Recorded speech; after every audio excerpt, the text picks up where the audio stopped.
fly high, no lie. You know this. Fulton. And with all that being said, I've decided to continue my athletic and academic career at the Stanford University.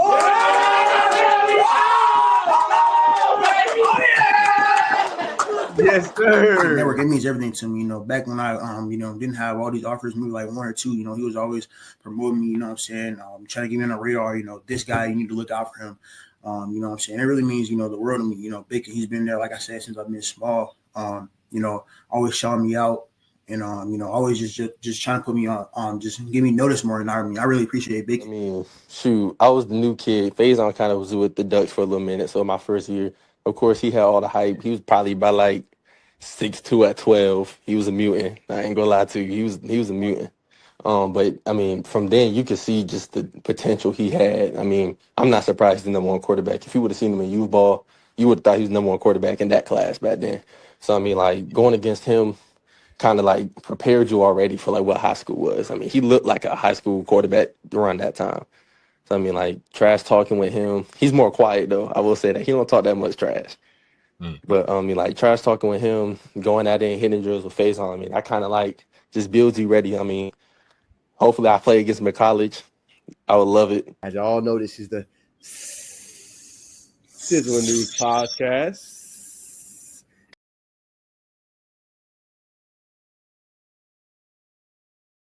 All right, what's going on, everybody, man? Welcome to the Sizzling News Podcast, man. Hope everybody's having a great Monday night, man. We appreciate everybody tuning into the show, man. Would not be possible without you guys back home supporting. As I noticed, the podcast is a panel, obviously, with DB Coach Julian in the building, QB Marcus, one of obviously the biggest names in high school sports, and obviously Arvon Bacon of Bacon Network as well. But before we begin the show, man, I got to give a shout out, man, to the newest member, man. My guy, hold on one second.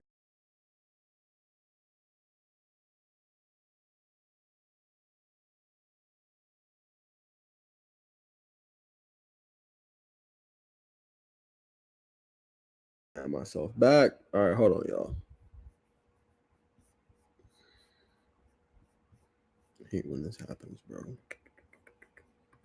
Can I do a share screen? Hold on one sec, y'all. All right, there it is.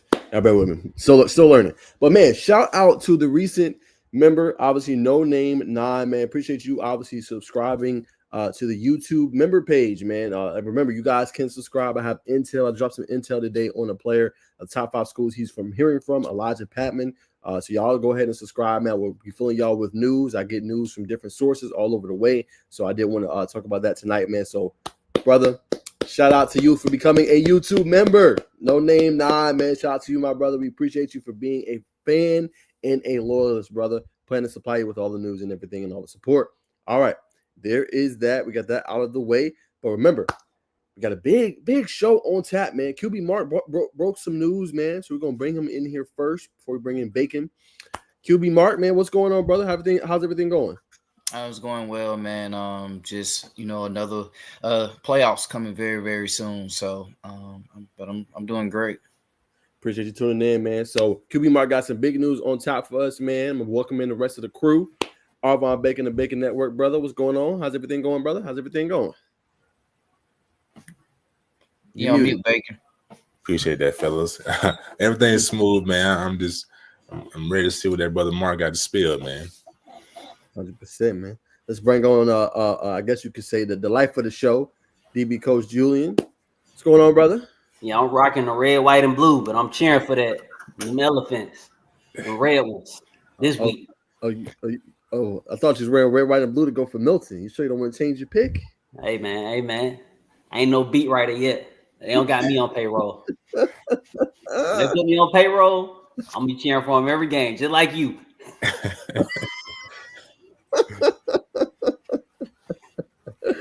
All right, man. So real quick, man, we had a poll going on Instagram. I just want to show those at home real quick, and we're gonna get QB Marcus breaking news, man. Appreciate y'all also engaging with the show, man. So we up to 8 votes so far. All right, we got votes from everybody, man. Y'all comment down below. Fortunately, cannot show it, but y'all comment down below, man. Who y'all got winning this Milton matchup? All right, it's Milton versus Gainesville. 5 of y'all got obviously Milton. 3 of y'all obviously got Gainesville. Y'all make sure y'all comment on the story, man. All right. Go ahead, Mark. It's all you, man. I know you got some big news that you reported. I'm gonna find it on Instagram while you talk about it. Yeah, for the most part, Georgia High School Association, they're going to what Florida kind of do for the playoff bracket, which is kind of great, Rich. Which each classifications, the top 16 teams in each classifications, based off points, be rewarded a playoff spot. That means pretty much whoever you play, you got to keep scoring. You got to keep competing against the other teams in your classification. That will be listed next year. For the classifications. But it's going to be a point grid. It's going to be a formula. So expect that next year. Any reaction from you, Bacon? It's gonna make it more interesting. I'll say that. So I'm looking forward to see that. You know what I mean? Like we talked about Stevenson last week. I mean, they score a lot of points. Don't get me wrong, but like maybe not. Stevenson's not the best example, but some top teams don't score as many points. So having to see them go on the road just adds a little more parity to the playoffs, which is always good. Sells tickets. You know what I mean? People tune in to watch it. So I'm with it. All right. Yeah, I'm with it too, man. I'm in agreement with y'all, man. I think it's a great, obviously, method for the GHSA to move this way. Instead of getting those high profile matches we see in the first, second round, we get those in the quarters, man, which I think helps it out a lot. And instead of 4 teams, as you always alluded to, Marcus, it's 4 teams. Anybody basically gets in. Now it's like, okay, yeah, you got to compete now, right? And I think it adds more intrigue to Marcus to those non-region matchups. When we look at, remember like Creekside, DeSoto, he was looking at some of the like Milton, Buford. I think we're going to see more of those games now because now if you can win those games, you play at a high level, that can help you in the power ranking system. So I think you're going to see even better non-region matchups moving forward as well with higher profile games early on to start the season before teams hit region play. And it will it'll evolve to see who actually have a good coaching staff as well to at least scheme up to prepare for extra games, especially, in your region. And plus, if you're a region champ, you automatically, you get in. But for the teams that potentially are trying and the teams that are under you, the teams that are under you may score a lot more points and it might kick you out. So that is it's very interesting. And when it comes to it, but I think more the teams that's like in the middle or kind of mid gonna try to at least find some teams that they can really blow out. So it's actually gonna bring better competition. Like I agree with y'all two, Naj and Bacon. It probably gonna shake up the schedule for a couple of teams non-region. Yeah, to actually play teams that can actually be better matchups, man, so they can succeed both in scoring points. You know what I mean? Like, so if you Columbia, you're not gonna pick a team where you just get blown out by exactly. You want to make the playoffs because you want to make the playoffs. Mm-hmm. And I love it because it incentivizes teams to beat the hell out of another team. Now it forces you to be a man. That's what we need more of in high school football. I'm tired of running clocks. Well, why we got to run a clock? You should have never came out here if you didn't want to get the shit beat out of you. Honestly, Pace Academy, Forest Park, when you play Creekside, that's 100-point games for them because you want to be a punk and quit and buy out. You shouldn't have first. Let's not talk about them. Let's talk about DeSoto. You want to come because those are region games. They can't help but get their ass whooped. You want to come from all the way from Texas over here. You put up 70 points last year.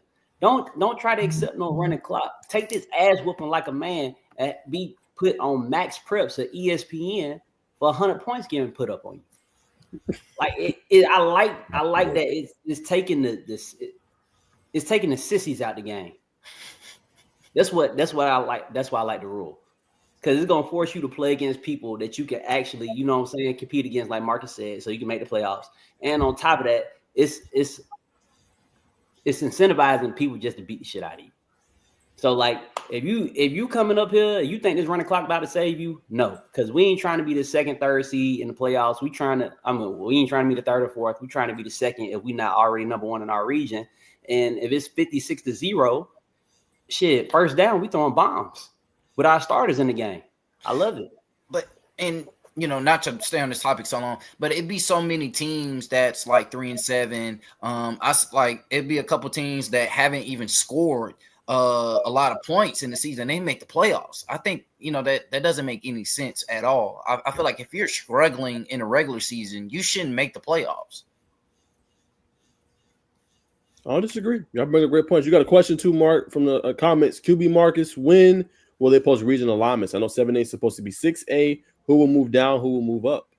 So really, they're gonna split up between 1A and 2A. I think when it comes to that, but the region alignments, how can I say? The region alignment is going to be probably posted next year. They're doing classifications. I usually get classifications probably November, but the regions will be posted next year. It won't be posted during the season. Regions always be posted in April, during springtime.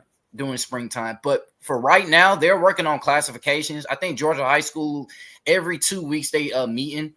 Every 2 weeks on a Monday they meet on the classifications right now. So yeah, that's pretty much it.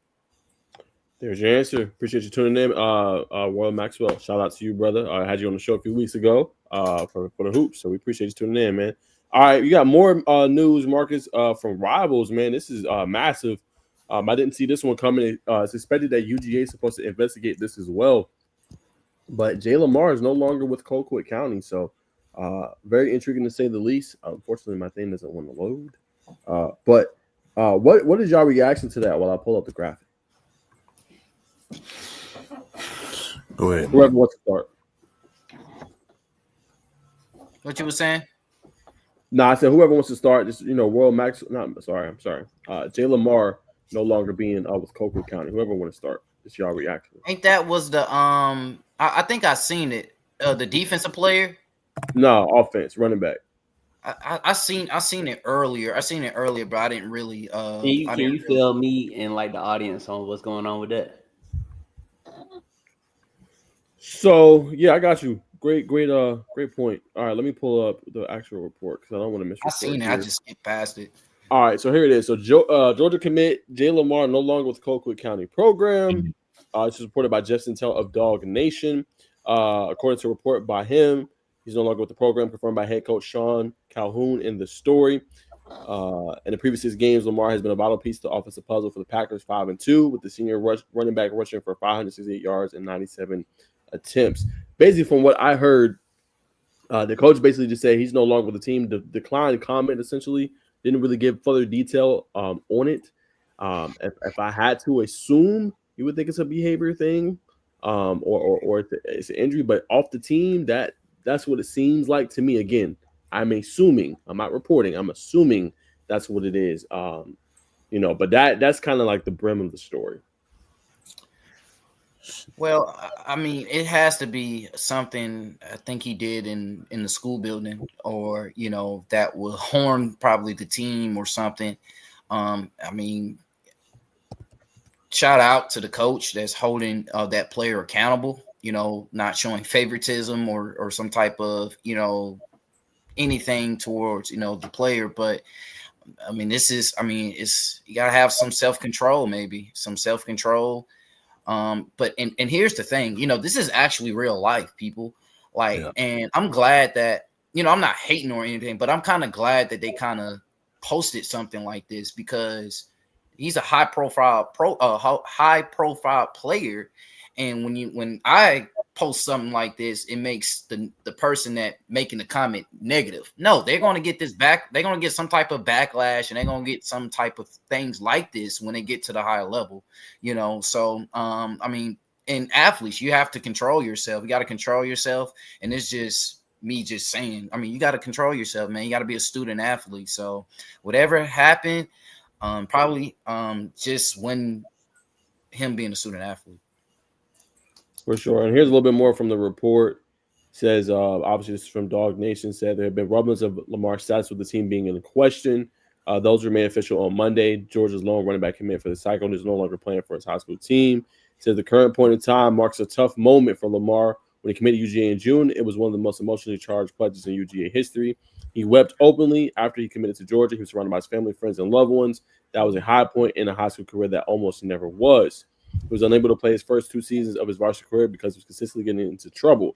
Nothing serious. It was just that sort of thing that would keep him from being eligible on Friday nights. So that's a little bit more context. Yeah, so he been getting in trouble since he been in high school.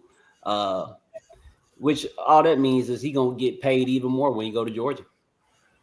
This is he's committed to Georgia. What why we acting excited? I mean, surprised here. This is who they recruit. I love it. NIL evaluation just went through the roof. Go Lamar. Okay. They keep your commitment, brother. You ain't gotta worry, family. You ain't gotta worry. They got more arrests than wins. It's all good, man. It's all a part of the UGA culture. Jimmy Cash said, I'll say it if y'all want sabotage. It was a culture thing. They're hoping that the Georgia coaches react like QB Marcus just did, jump to conclusions. Yeah, I didn't know what happened. I was just saying that, you know, when people do wrong things and they're football players, just from a journalist aspect, I mean, as a good player, just need to be noted because they're going to get the consequence. I mean, you live and you learn. 100%. I'm not jumping to any conclusions. I'm just speaking facts. You know, shoot, they saying they hoping the coaches react and jump to conclusion. I mean, they gonna investigate to see what really happened, but he hasn't been playing since he's been there.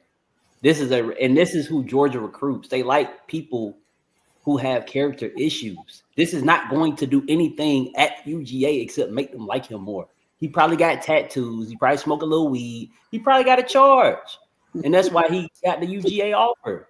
You got to be like, come on, bro, wake up. Those are the best players. Come on, guys.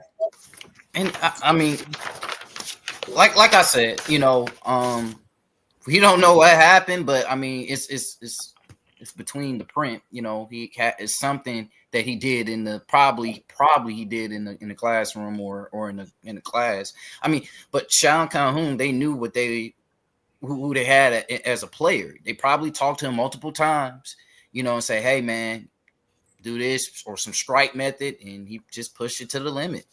I mean, that's all I see. There it is. We got another. Man, I don't think he did nothing too serious. If he did, he probably would have got kicked out of school. Because the first 2 years that he wasn't playing, they was like, look, we don't want you on the team because of whatever issue. If it was that serious, he would have just got kicked out of school. He would have had to go to alternative school. And I'm pretty sure somebody would have said something about that. That's a good point. Have y'all been to Colquitt? I've not. I mean, Jaden James got kicked off of McEachern's high school football team, and I know it wasn't nothing too serious, so you know. Yeah, and the thing is, and you know, just you know, for me, you know, because I kind of dealt with a situation like this, and I'm not just Mark did get kicked off the team, guys. Yeah, I did. For being who I was, for being who I am. Did nothing wrong. I ain't gonna say he did nothing wrong, but he didn't do nothing serious. Yeah, exactly. So I mean, maybe it was, you know, maybe because of the adult, or felt some type of way about the player, you know. And I'm just speaking like real life stuff. Some adults on the coaching staff really do hate on the kids, man. They really do hate on the kids just because who they are or what type of impact that they have in a situation, man. So I'm not saying that could be the case. I'm just putting that out there, man. So yeah. Could be a little political, could be politics. I mean, Booster Club, you know, that's a good point you brought up. That's an extra perspective, so 100%. And thanks for telling everybody that, Julian. Hey, man, I want everybody to know your criminal background. I'm criminal. I just look at the screen and look at Marcus, look dead into his glasses and tell me that ain't somebody who shouldn't be trusted. You can't tell me that. You look like a problem maker. I'm not. You went to Banneker, a school with what's the metal detectors when you first come in? Yeah. Come on, man. He got kicked off the team at that school. So just look at him. No, he looked like he just doing some crazy stuff. I can't, bro. All right, y'all. Let's keep it rolling, man. Let's go to the week 8. The records. Who came My out lord. on top, man? Let's take a look, man. Struggling. Damn, Marcus, why you pick Harrison, man? You knew they wasn't gonna win. Woo. No, it was neck to neck. It just I'm never picking Harrison again if I ever if I'm living on Earth, I am never picking him again. Yeah, man. So y'all have it at home, man. Y'all vote, man. Who y'all think gonna come out on top at the end of the season, man, with these records, man? 5-5 for Marcus. I went 6-4. Bacon 5-5 again for you, brother. And Julian, you went 6-4. Here are the overall records. Y'all comment and vote below. Who wins the prize? Who wins the juicy crab? Yeah. Who wins the I juicy gotta crab? also remember when you voting on who you think gonna win, there are 2 people on this thing that consistently vote for Clayton County teams. What does that have to do? Look. That will come back to bite you in the ass. But yeah, I'm that's still overall there. record. I'm still Marcus there is- though. Marcus is down by a game. I'm 25-15 with a 1-game lead over Julian and QB Marcus, and Bacon is he's scraping by. He's scraping right now. 21-19. When you strike a distance, ladies and gentlemen, we got a puncher's chance. Come on. It's gonna come up big in the playoffs. Stick with it, brother, man. When it gets to playoff time, guys, that's when I'm gonna pass Nige. He gonna mess around and pick a Clayton County team twice. I'm telling you who he gonna pick. He gonna pick Lovejoy and he gonna pick Jonesboro. That's how I'm gonna come back because those are 2 first-round exit teams along with North Clayton. Oh boy. All right, Mark, I'm gonna throw it to you, brother, man. I know you got some big headlines, man. So the one that you picked said McEachern take over Harrison. What more can you tell us from that result, brother? I'm gonna pull up your rankings, but I'm gonna give the floor to you. Okay.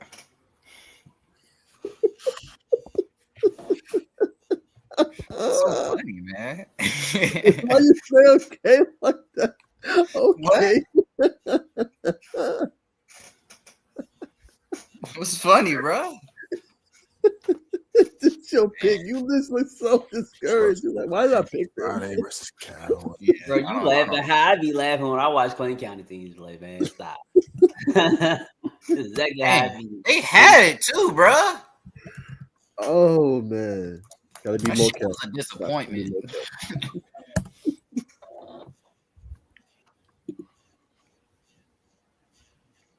All right, for the most part, McEachern, they played a very great game, man. Shout out to the coaches. They schemed up a good game versus Harrison. It was 21-21 going into the third quarter. Then McEachern just went off. Defense was stopping the run. I think they're going to get it together. But man, this McEachern team, they really took over in all phases of the game. They adjusted. I feel like that's a good takeover. Calvin Pittman ran the ball, threw the ball. Ja'Cory Shockley, they was running the ball with Henry. Man, it just they did what they were supposed to do. Anybody have a reaction, man? From McEachern, their big win. No, I'm sorry. You already said it, bro. The quarterback, you know what I'm saying, had 100 yards on the ground. My bad, you. I didn't mean to cut you off. Yeah, go ahead. Nah, I just said the quarterback had over 100 yards on the ground. I think like maybe 7 to 10 carries. I mean, that's just QB contained at that point. I think he had 100 yards passing as well. So like Mark said, they did a good job the first half.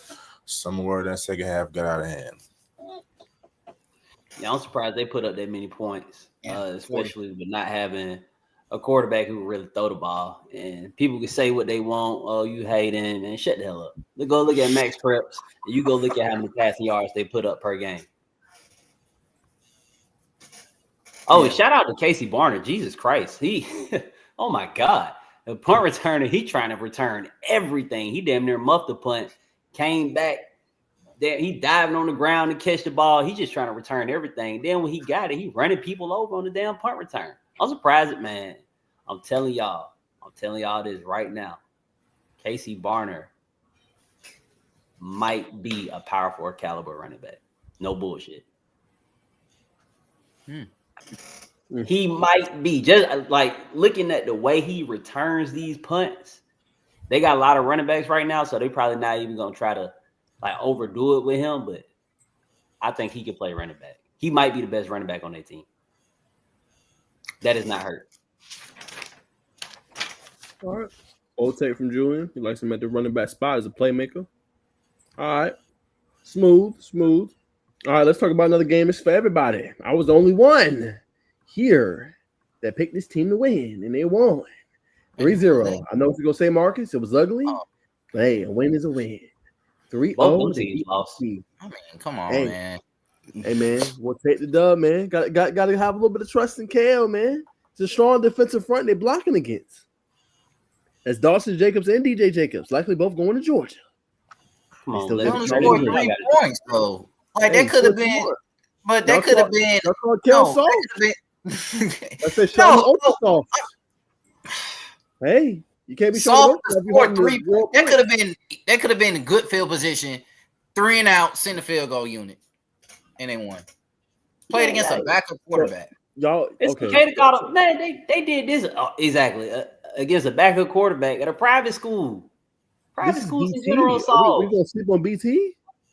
No, Hey. Blessed Trinity front. No, they front four was getting Okay. after. Ain't this one of the better teams? Yeah. man, they name is Blessed Trinity. I ain't stunning you folks. No, they really shut down Kale's offense. I watched the game.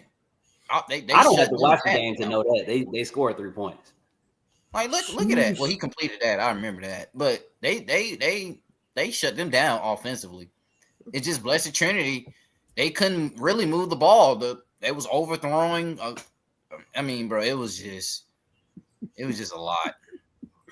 Was. But sometimes you're gonna have that. Sometimes you're gonna have them the defensive games. Yeah, man. you are. But And Kale, Kale- you think Kale should only score 3 points? Like, be for real with yourself. I mean, that's a good front. You just said it, Mark. You just said the point. No, That's a but good look at the front. skill positions they have. Look at the corners they have. And And I mean, and guess you what? have They Mooney corner ended the Gibson. game. The corner Say that ended the again. game. Jalen Williams, their corner ended the game. Arizona State commit. That's probably his biggest game that he ever had. Because I rarely hear a lot about him. No, bro. Jalen Let him Williams know. is really good. There you go. I Let never him said know. he wasn't. I never No, said he that's not- wasn't. That's not his biggest game, dog. No, He let him is know. really, really freaking good. Like he top 10 highest graded DBs that I've looked at in Georgia this year. Like, He had nigga, like a what they 9.2. running right here. Like, just to score 3 points. I don't know, man. But congratulations, Notch, for winning that game, man.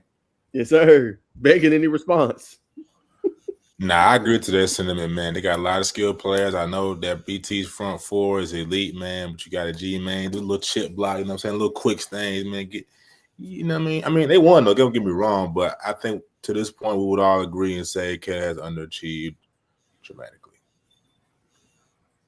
All right, we'll leave it there, man. Just want to get y'all reaction to that game. Shout out to Kel, shout out to Coach Ferdinand, shout out to Coach Yeah, Dwyer, for sure. man. I believe in y'all boys, man. Keep Shout out to balling. I don't. I don't. They're I haters. don't. I don't. They're I haters. don't believe in them. I believe in y'all. That's what matters. I believe in y'all. I believe in Creekside. I don't Of course. believe in. You're saying the obvious. You're saying the obvious, Julian. It should be the obvious for Kel. Have you seen their fantasy football team roster? Have you seen the roster? Come on, man. There you go, man. Here you go. It's insane. All right, I'm gonna throw it to you, Mark, on this one, man. Go ahead and Woo. tell us about Forest Park, Drew. I know you went to mention that one. Forest Park beat Drew. I think they scored 30-some points. I can't recall the last time they scored 30-some points. So shout out to Forest Park, man. They got two wins of the season, man. That's good. They didn't have that last year. So shout out to Forest Park, man. They doing a good one. It's improvement, man. Shout out to Forest Park, man, as they continue to build their program. Much love to them, man, pulling out that victory, man. As Marcus, as y'all know, Marcus, he supports everybody. He's gonna put you out there on the map, man. So shout out to Mark for that note. All right, man, let's talk about the nitty-gritty. Game y'all was at. I think Drew might got some highlights for us. So I'm gonna pull it up. Drew, I'm gonna start with you on this one, man. But Southwest DeKalb, none of us picked them. They beat Lithonia pretty handily, man. Let's talk about that game a little bit. Y'all both was there, you and Mark. The score looks like they beat them They did. handily, however you say that word, but they did not. So this is how they won. These are two evenly matched teams in terms of talent, and I would say I would give the coaching edge to Lithonia just by a little bit though. It was 2 turnovers. They could not put together. I think throughout the whole game, Southwest DeKalb might have put 1 drive together where they actually scored on. Everything else, they was just scoring off of field position.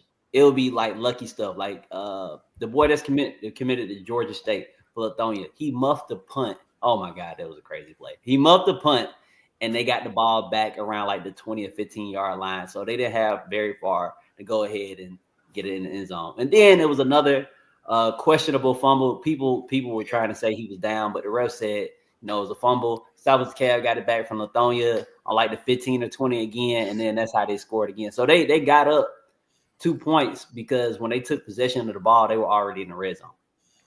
Other than that, the team was evenly matched. It was no offense the entire game from both teams. I can't even say the defense was just playing real good. It was mainly just the offenses were playing kind of bad, and the play calling was kind of bad. That was it. Southwest Cab did do a decent job with the play calling, though. They did. With the quick screens, the hitches, because Lithonia was not adjusting to it. So they couldn't really get no pressure on the quarterback because he damn near don't even have any reads. He just catching and throwing. What about you? What about for you, Mark? I believe you was there too. Yeah, so Southwest Cab, the moral of the story, the defense performed at a high level, man. You talking about 7 to 6 turnovers. 7 to 6 turnovers in this game. The quarterback threw 4 interceptions, then the fumbles, then special team fumbles. So you can't win a game like that if you locked on. You can't turn over the ball. But truth to be told, I felt like Southwest Cab offense is very they play conservative this game. They play very conservative this game, trying to run the ball, throw a quick game, give the ball to Jordan Christie. I just feel like, really, truth to be told, Lithonia, they could have had the game. They just turned over the ball too much.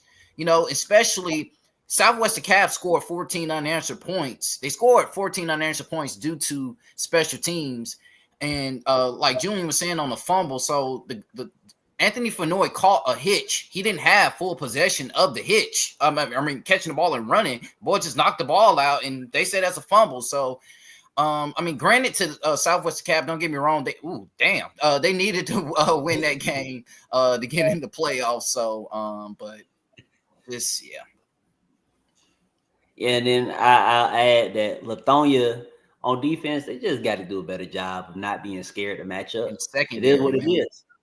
Like you letting these people throw screens and hitches, and they obviously coming up to the line checking. Like, if any one of their coaches is listening to this right now, if you watch John Gruden on YouTube, you hut, you clap your hands, do all that, and then you say the color and the number, and that's the real snap count. They were coming up to the line, giving them a whole bunch of dummy calls, trying to draw them off sides, and they'll look to the sideline. Oh, Lithonia's still sitting back in cover 3. Oh, they still got 2 high safeties. Nobody's lined up over the slots. We're going to throw a quick hitch, screen, spot pass to the slot to the number 1 receiver. They were literally doing that the whole game. Like, the average yards per attempt from Southwest Cat quarterback had to be like 5 or 4. And one thing I can say, man, the defense, man, giving up a couple touchdowns, like, know who you're going against. Like, you're going against a quarterback that cannot read a defense. If I know a quarterback can't read the defense, I'm pressing, showing different fronts up, different blitz packages, rushing 5, sending this and sending that. It's just with that defensive line that they have, I think if they just send a lot more pressure versus certain quarterbacks that can't read a defense, they rush 4 every time. They rush 4 because you can't always penetrate that your defensive line is so good that you just only rush 4. No, send something I guarantee they sacked the quarterback about 4 times, but it can be a little bit more better if you just send pressure, like just send all hell. Like, the boy cannot read a defense. He can't read a defense, but I don't know. I don't coach, so I don't coach them. They can be way better. Sometimes, if you send pressure, it can actually help the secondary, but I don't know, man. They just play too chill to me. So. And it just looked like they came in there with no game plan. They damn near played only 2 coverages almost the whole game. They start going man towards the end of the game, and it's like, man, y'all, how many times do they got to come out here, give you the dummy count, then look to the sideline and actually get to play? before you realize, like, oh, let's show them something, then back out of it. Like, if they would have just lined up over the slots and just appeared like they were playing man, they would have never got killed so much on them quick passes. They would have forced Southwest DeKalb to throw the ball, and then you can put 7 in the box to stop the run like you really wanted to, instead of we got 7 in the box, but then is defeating the purpose of having 7 in the box, because they're not even running the ball. Like, the extension of the running game was just getting the ball to the perimeter as soon as the quarterback threw the ball. They just look like they came with no game plan. And like, this is obvious stuff that you can see from just looking at the game. Like, okay, let's switch it up. You know what I'm saying? Like, I didn't watch film against Southwest DeKalb in order for this to start clicking. I don't know, but yeah, that's what happened. Great reporting by QB Mark and DB Coach Julian, man. We appreciate y'all being there. I won't add too much. Hey, I will lean on you guys' insight. Y'all was there, so y'all know what happened, man. Great summary by y'all. We'll keep it rolling, man. We on the sideline got some new contacts. So if any coaches got any defensive linemen who are dogs and they meet the height and weight requirement, they got to meet that first. Send them to me. Marshall, D-line coach and assistant defensive coordinator, just gave me his number for what. I was like, I just look at DBs, but he was like, hey, man, I got to give you my number, man. I was like, okay. So, you're getting plugged. You're getting plugged, man. You're getting plugged. Love to see it. Shout out to Kiata Watson, man. I knew what you was doing over there on that sideline. I knew what you was doing. We know what you was doing, Kenyatta. You over there trying to steal players from Georgia Tech. You so stupid. But I'm telling my uncle every time. I tell him every time. I told him he was at the game. Julian, can I do my segment? I just want Kiara to know. Somebody clip this and send it to that bald head man that worked for Auburn. I see.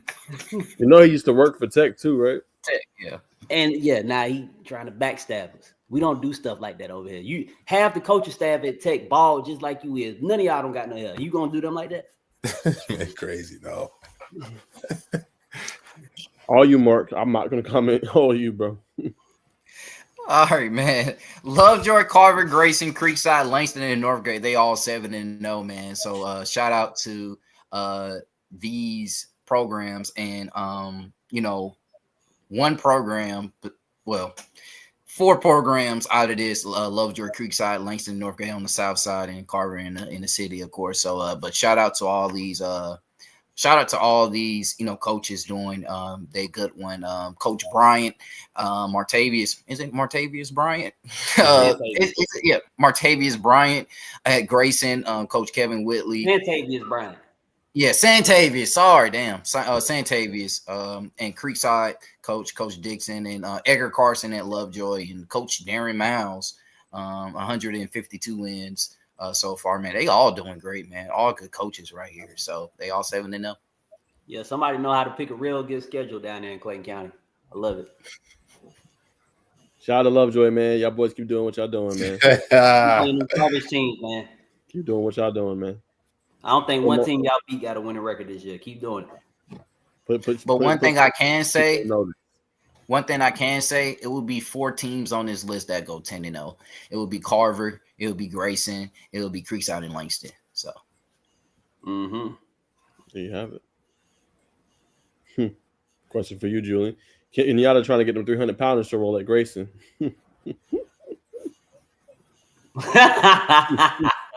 I didn't know he was working on their behalf too. He's stealing players from everywhere. He used to coach there. He used to coach at Grayson.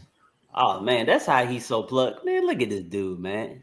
Using his unfair advantage. It's all good. I got an unfair advantage too. This is a great question. I'm gonna start with you on this one, Bacon. 2 7-0 teams. You've seen them both in person. Who is the best team in South Fulton, Creekside, or Langston? I'm starting with you, Bacon, on this one. Don't say the wrong thing. They listening. Man, he had a lot more pressure, but I'm gonna keep it real nonetheless, man. Don't say the wrong thing, bro. I'm gonna have to roll Big Langston, bro. Man, he said the wrong thing. I like what they got going on. You know what I mean? Sonic and Knuckles in the backfield, Fat Boy. You know what I mean? They got Darnell at the helms, calling the signal. They got Big Kelsey left tackle. The offensive line's a unit. You know what I mean? Coach O gonna do his thing. You know what I mean? We already know about the running back coach. Has been on the show multiple times, man. But I just think I just like Langston, bro. No disrespect. No bigger slight than I already had to Creekside, man. I gotta roll with Big Langston, bro. I'm sorry. Mark. Man, I'm going Creekside in this one, man. I mean, you talking about overall defense, that is very great, when it comes to it. And the matter of fact, man, both of these programs play the same amount of lackluster teams. I mean, let's just keeping it real. But who has both have good offenses. Defense is Creekside when it comes to it. D line is very intact. Secondary is great. Both offenses from Langston and Creekside are phenomenal. They are phenomenal when it comes to it. Man, but I got to go Creekside, man. Defenses win championships, and I think Langston's defense is okay, but they don't really play anybody with a good offense, if that makes sense. Not Creekside too, but I just the results kind of match up better with Creekside on defense because no one moves the ball, so When Creekside played Mays, I just want to let you know. What was the score, Marcus? 55-0, I think. They had that running clock in the first or the second half. It was the second half, right? Probably was the second half, yeah. It was the second half. By the time they hit the second half, it was a running clock. When Mays played Langston, what did anybody remember the score at halftime? Yep, third quarter, 14-7 entering. Okay. Offense had they just now getting the wrinkles out, man. But I feel you though. I think we're giving the nod to Langston. I mean to Creekside. Creekside beat the dog shit out of Langston.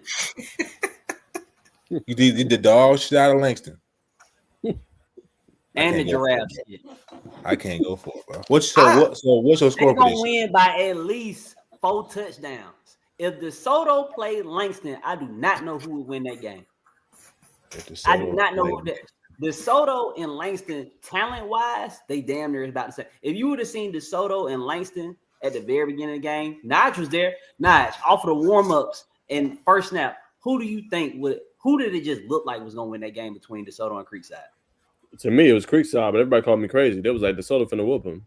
But it looked like DeSoto was gonna beat the hell out of Creekside. Them boys was way bigger than them at every single position, and I did not understand how Creekside D-line was doing what they was doing to DeSoto, and I didn't know. I couldn't understand or comprehend how Creekside was able to run the ball on DeSoto's gigantic line. The average weight is not even close. Right. My guy, when you struggle against Mays, you ain't.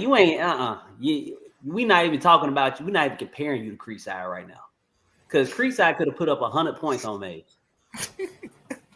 And it was a running clock at halftime. We ain't doing none of this 14. No.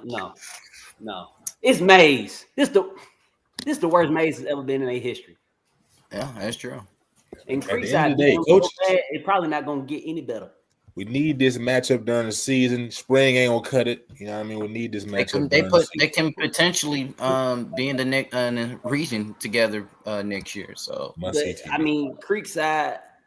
Buford not scared to play Langston. They scared to play Creekside, and it is what it is. Y'all had the game, and y'all got out of it. Shout out to everybody at Buford. You got out of it. You were scared to play them. It is what it is. Creekside go play big dogs. They go find them. They go play modern day. They got their ass whooped. Okay, we understand that. They play against, Christian Brothers. Yeah, they Seminole down in Florida. Pretty good team, spanked them. Rome, they had to go find a 5-18 to play. Spanked them and came back running the ball. Brother, we not about to go through this, bro. With the way, come on, man. I ain't trying to put my boy out there, but the way the coach and my boy, and they be taking people out the game, but you better not take them out the game. You take them out the game with Creekside, I guarantee you're going to lose by 5 touchdowns. They got elite DK in the game, bro. Both of these teams elite, man. I mean, going off this year alone, I'm gonna go Creekside. You know what I'm saying? I want to give credit though to Langston Hughes. I mean, I think they're a team that's nobody thought they would be 7-0 this year, man. You know what I'm saying? Especially them losing Coach Boone. Come on, bro. Like we gotta be for real, Julian. Nobody thought it was gonna be.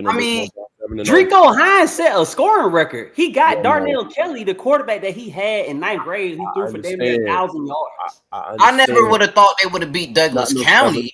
Come on, thank you. Did, Nobody thought it was gonna be no 7-0, bro. Let's be for real. Just give credit to Hughes for being at this point.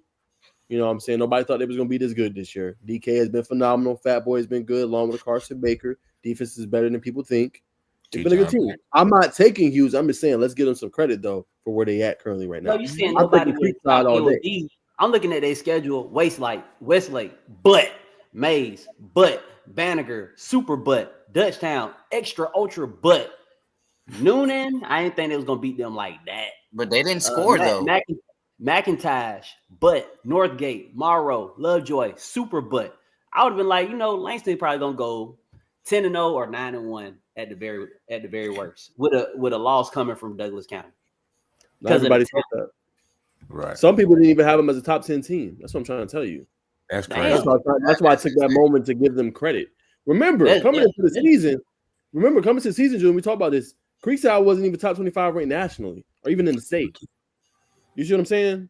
So both teams. Yeah, I mean, it's because people who don't know about football are doing the rankings. Hey, I feel you. I'm just. Hey, I'm. They went to the semifinals. They went to the state championship. Then they went to the semifinals. I don't disagree. And then they got their whole team returning. Like they went to state 3 times in the last 5 years. Right. They went to state 2 years ago. That state team. Look at that defense. Tell me the difference between that defense then and that defense now. Most of the players played as freshmen and they are sophomores, and they start right now. Yeah. Like they should have been ranked high. That's what I'm saying. People who really don't know that much about football doing the rankings. I could have told you when they were in the state championship game. Oh, they got this many underclassmen playing. Oh, they're gonna be back the next 2 years. Put it on the south side. I feel you. I mean, good points. I don't disagree, but I would take Creekside. I do want to say this, and I'll close on this. We do need to see this matchup next year, somehow, some way. Yeah. That'd be Prince of Mario Minu being Creekside will have a new quarterback at the helm. You said the wrong thing. We not need to see this matchup. Nope. Why do we not need to see it? No new quarterbacks against Creekside. No new quarterbacks. Don't do that matchup next year. Don't do that. No, do not do that to that boy. No new quarterbacks against Creekside. We need to see this matchup next year. It don't got to be a season opener. It could be a third week game. We need to see Creekside versus Thompson. Who owns the South Fulton title? Oh my God! I got Creekside, but we should see this matchup next year. That's just me. Man, I think we need to see this matchup next year. I think they played each other in the spring game last year. I think Langston ended up winning 21-7. Mm-hmm. But that was with C5 when we seen 3,000 yards pass and was a hell of a runner in the playoffs. Don't do no new quarterback. Let's get Grayson on the schedule for Creekside. I want to see Santavius come in, leader of the young coaches, YCA Young Coaches Association, and then which I'm the president of, and then you got Thompson. I see Thompson versus Creekside. I don't want to see Langston. Langston gonna lose all their players. The whole receiving core gonna be gone. The quarterback gonna be gone. Both the running backs gonna be gone. They're just gonna get smashed next year. The whole secondary gonna be gone. The linebackers gonna be gone. Most of their team seniors. They're gonna get smashed by Creekside. They played them next year. They could be recruiting though. They did a lot of that this. I mean, you know what I mean?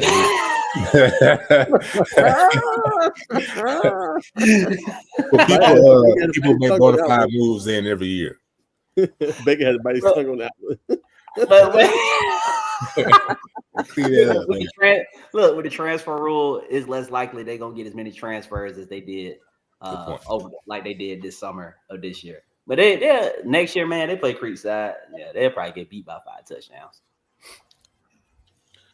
All right, Mark, we'll move on. Tell us real quick about this 2029 class from all right. Pepperbrook, they got a great future going ahead. I just wanted to say that they got a receiver named Chase, Demetrius.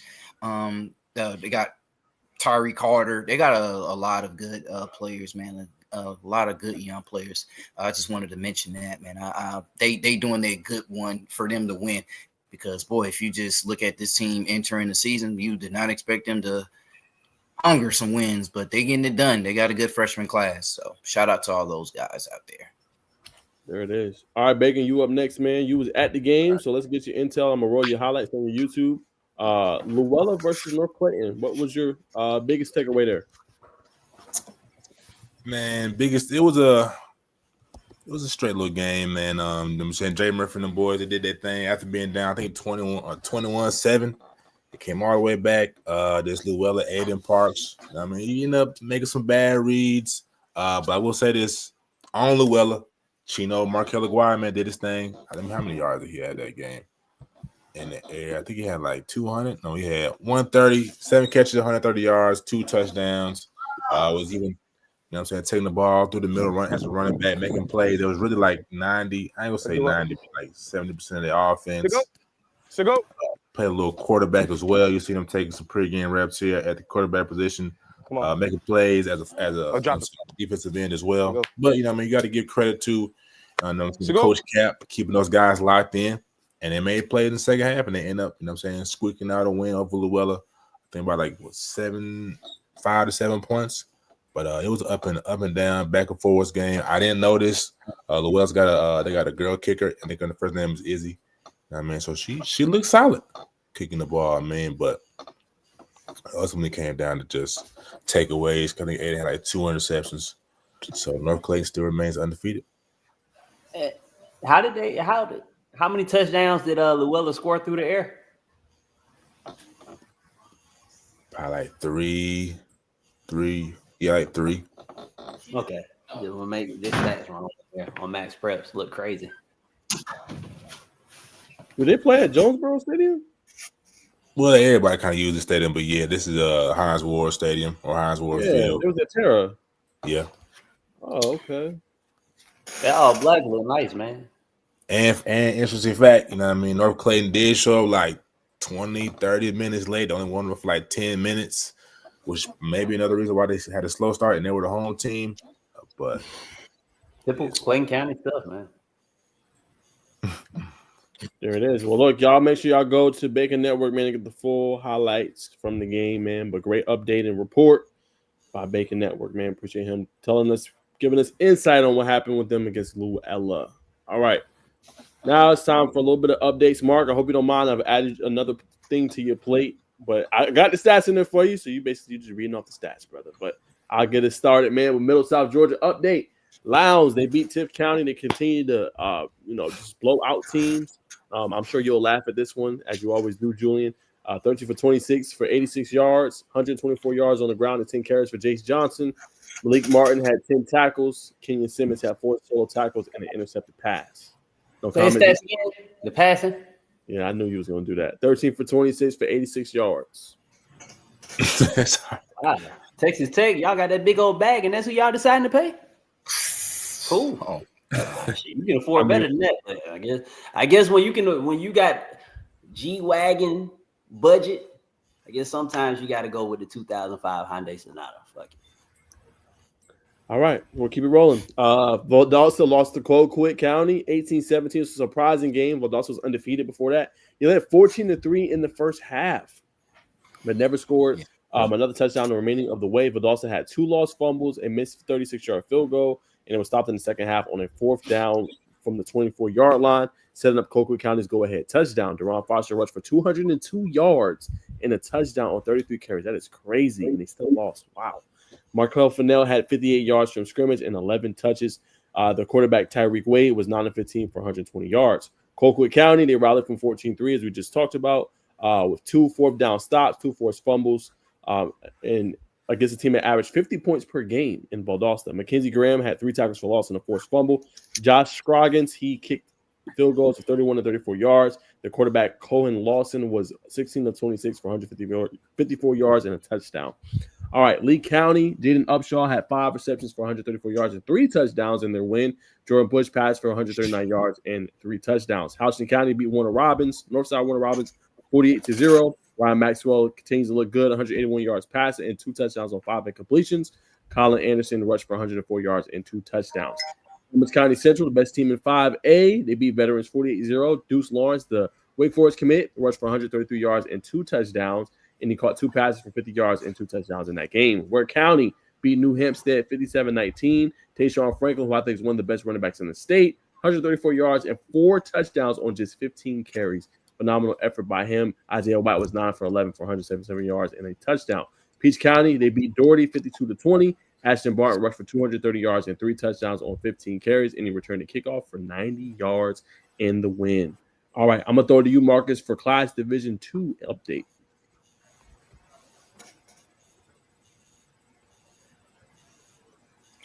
Say it again. I said I'm going to throw it to you, Marcus, for Class Division II update. See it? No. Don't see it in the notes? Division 2 update. Well, Yeah. 1A, Division 2. Yeah, Division 2. Class A, Division 2. Oh, 2A. No, Division 2. Do you see it in the note? You got Division 1 of 1A and Division 2 is Division 2, the other side of 1A. Yeah. I see what you're saying. Yeah, I For don't both see it. I ain't see that part. Now you see it? Yeah, it's in the notes. I'm about to go to it. But y'all bear with us at home. Bear with us. And Phil Jones of ITG, if you feel like coming on here, go ahead and hit up Bacon and Nige because you did. Oh, okay. Clinch County. Okay. Look. Okay. Yeah, you know what that was. You about to Shut up. My bad, Nige, on this. Clinch County beat Carlton County 42-27. Jaden Reed rushed for 143 rushing yards and 2 touchdowns and 29 run early in the fourth quarter, which gave Clinch County a 35-21 lead. Carlton County got no closer than from there. Malik McNair rushed for 148 yards, 2 touchdowns on an 18 carries, a week after passing for 400 yards. Travion Miller passed for 26, but Clinch County finished with 351 rushing yards. Next Friday, they play Brooks County. All right.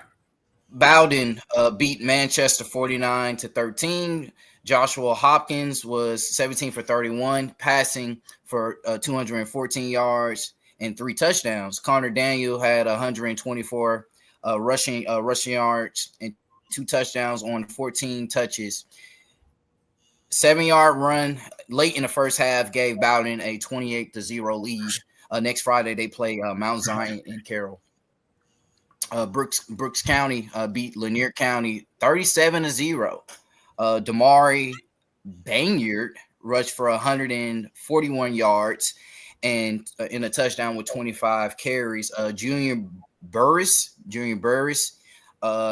was 9 for 15 for 168 yards, 3 touchdowns. And I'm sorry, I'm bad with names. Anton Graham, 3 receptions for 78 yards, 2 touchdowns. Demarion Washington, 2 tackles for a loss and returned fumble for a touchdown. Star receiver George Lemons sat out for a minor injury. They play Clinch County next week. All right. What the hell? Serene County. What is how to say this? Screven County. Say that again? Screven County, bro. Screven County? Screven. Yes, sir. Screven County. I didn't even know that shit was in Georgia, bro. All right. Screven County. All right. Beat Bryan County 19-8. Drayton Roberts returned and missed the field goal. 92 rushing yards for a touchdown. Final play of the first half. 12-3 lead. DeMarco Ward rushed for 153 rushing yards, 2 touchdowns with 14 carries. Was 3 for 9, passing for 59 yards. A.B. Hilton rushed for 52 yards and with 15 carries. All right, they play Metter, which they 4-2. They play them next week. God damn, man. All right. We appreciate you, Marcus. Know how to say, and I know I threw you in the fire there. I just, I ain't put nobody in the fire. I don't know these fucking. I don't even know Screven County. I never heard that shit. I'm trying to put y'all on game where you cover the whole state. So I just I try know to throw now. knowing like 3-14, y'all boys can say, man, so y'all can stay abreast of what's going on. But I'll take the last one, man, before we go to our commercial break. Class A Division 1, Worth County, they beat Thomasville 41-40 in a thrilling game. Worth County trailed 34-14 in the third quarter and won in overtime with a Chance Simmons intercepted 2-point pass attempt at the goal line. It was Sims' second interception of the day. Caden Chesney rushed for 65 yards and 5 touchdowns, including the game winner in the extra period. Lyndon Worthy was 19-32 for 200 yards and a touchdown, and a 6-yard throw to Jaden Farley to tie the game in the final 2 minutes. Worth County missed the extra point that might have won the game in regulation. Fairly, he had 6 receptions for 82 yards and a touchdown. They will play at Berrien on Friday. I know you will like that, Julian, so you're welcome. Yeah, I'm going to be at that game on Friday, too. 3 hours away. Lyndon, I'm coming to see you, baby. You're a good one. 3 hours is crazy, bro. 3 hours is crazy. Hey, no matter who they play, it's going to be at least 3 hours. More power to you, brother. All right, we'll keep rolling. A couple more. Heard County continues to roll. They beat Temple 35-0. Ethan Tisdale, 15-18 for 195 yards and 2 touchdowns. He rushed for 45 yards on 8 carries as well. Trip Kerbo, he had 9 receptions for 136 yards and a touchdown. They will play Darlington on Friday. Swainsboro lost to Toombs County 47-20. Swainsboro was within 26-20 at halftime, but they never scored the rest of the game. Joshua Gray was 16-24 for 148 yards and 2 touchdowns. And their leading rusher, Jabio Smith, one of the top-rated linebackers in the country, did not play in that game. They will play Savannah Country Day on Friday. Last but not least, you got Northeast Macon. They lost to Buckley County 14-13. Courtney Williams rushed for 110 yards on 19 carries, and Jordan Wiggins was 13-22 for 192 yards, a touchdown, but was intercepted twice. Tavares Tinsley, he had 4 receptions for 109 yards and a touchdown. They will play against Central Macon on October 16th. All right, that is the update of what went around the state. That is just a quick whip around, I guess you could say, for what's going on around the state. But that gives us time before we get into our top performers to run our ad for today, man. Remember, the show is brought to you by Empower for Life. Get empowered for life. Hey, are you an athlete that needs some help in recruiting and wants to get out there, get some exposure, and be tapped in and aligned with college coaches from NAI to D2, HBCU, all the way to the D1 level? Well, look no further, man. Tap into a powerful life where you could become a part of the family and get empowered, poured into mentally, physically, and spiritually on and off the court. Hit that link below and tap in and get some exposure and be empowered for life. There y'all have it. Empowered for Life. Shout out to our sponsor for today's show, Power for Life by Derek Teagle, man. We appreciate you, brother, for always tapping in and helping out our platform and everything like that. And remember, it's down below if you want to get Empowered for Life. Great program, like I said. Right down there in the description, man. Y'all boys go check it out. All right, man. Let's keep it rolling, man. Derek Teagle. Teagle? Mm-hmm. Sir. Oh. Yes, sir. Derek Teagle. All right, Mark, we're going to throw it to you, man. It's time for some top performers, man. I know you love this segment. You always shout it out on your own platform, man. So we'll throw it to you, man. Who are your top performers from week 8? All right, so to start off, man, let's go with Altoona running back Ethan Corpse. For the most part, had 5 touchdowns, man, over 80 yards, man. So shout out to him. Jaden Moore, Hillgrove running back, man, he had a game. I had 114 rushing yards, and he had 2 touchdowns, man. So shout out to him, man. Hillgrove, they're on a hot streak. They're 7-0. So shout out to him. So far 6-0, 7-0. But let's go. Elijah Reeves, Mountain View wide receiver. They got their first win of the season, and they gave him the ball. He had 2 receiving touchdowns. So shout out to Elijah Reeves. Megan? All right, this one's for you, Jim. I know you've been talking about Carter in the comments, so I had to highlight Kingston Brown, man, sophomore. One of the I'm saying the Carver Columbus O lineman defensive line is probably one of the best in the state, if not the country. But 3 sacks for the young man, 4 TFLs versus Shaw. Big shout out to Kingston Brown. Also staying here local for another one. Sam Gritton, 4 receptions, 93 yards in a tuggy versus the Douglas County Tigers. That's big time. And of course, I gotta throw Markel out there again. Markel Chino Aguirre, 7 receptions, 132 receiving yards, and 2 receiving touchdowns. Also got to talk about, well, Naj might tap on this, so if you don't get it, but I'll clean you up. Also, Kelston Tarver, 11 carries for 117 yards and 2 touchdowns. Those are my top performers for this week. Julian, any top performers that stood out for you? Let's start off with the boy who's the quarterback for the team that can't beat Langston. Caden Benson at Creekside. Oh.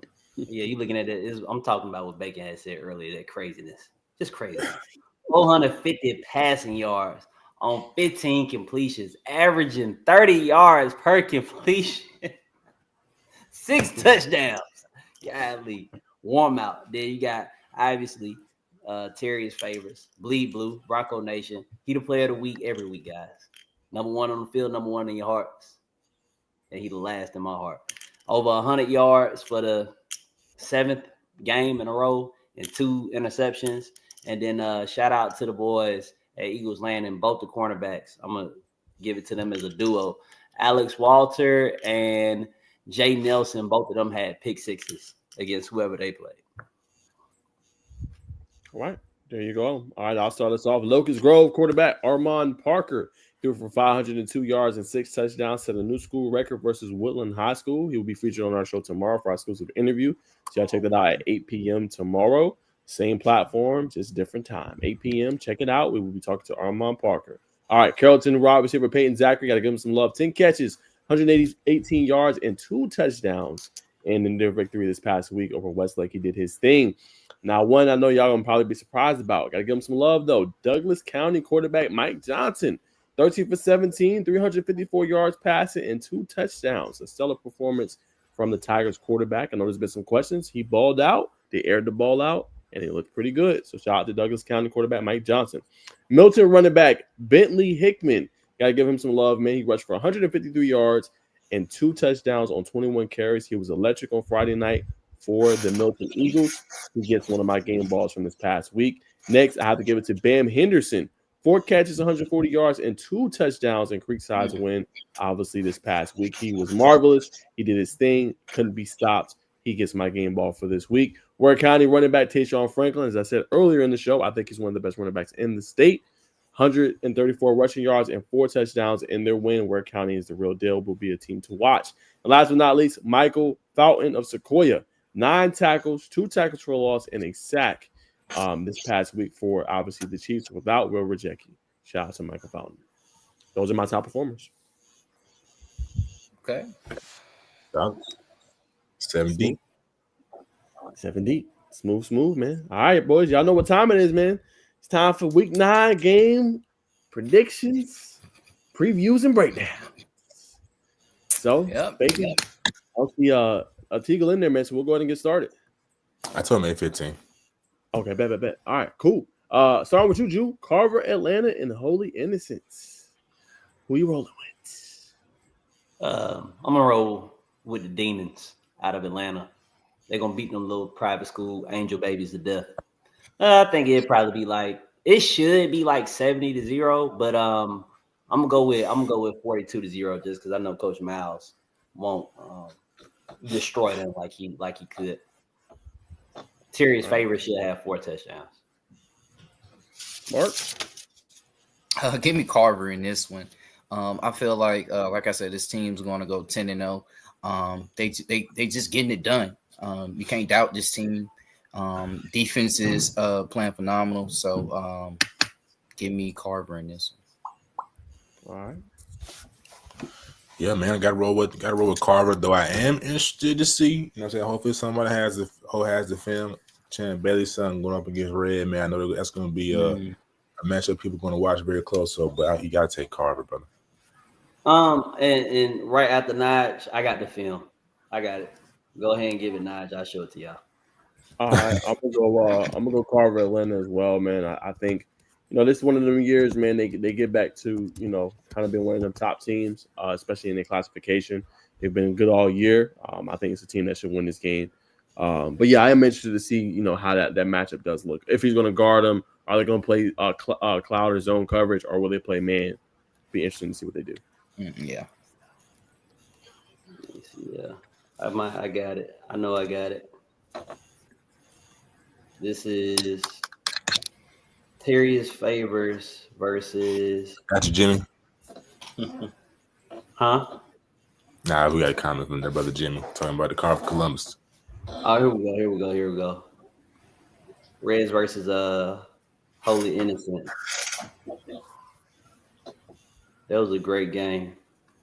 So I don't know if y'all can really see this that well. Can y'all see that? Let me. Bro. So Red is the one in the air going to catch the ball. And then the guy with the nuts on the back of his head, that's the cornerback y'all talking about. Y'all see it that good? I mean, Yeah. I got another play. The first play of the game. I got another one. Hold on. All right, here's a 50-yard bomb. The first play of the game.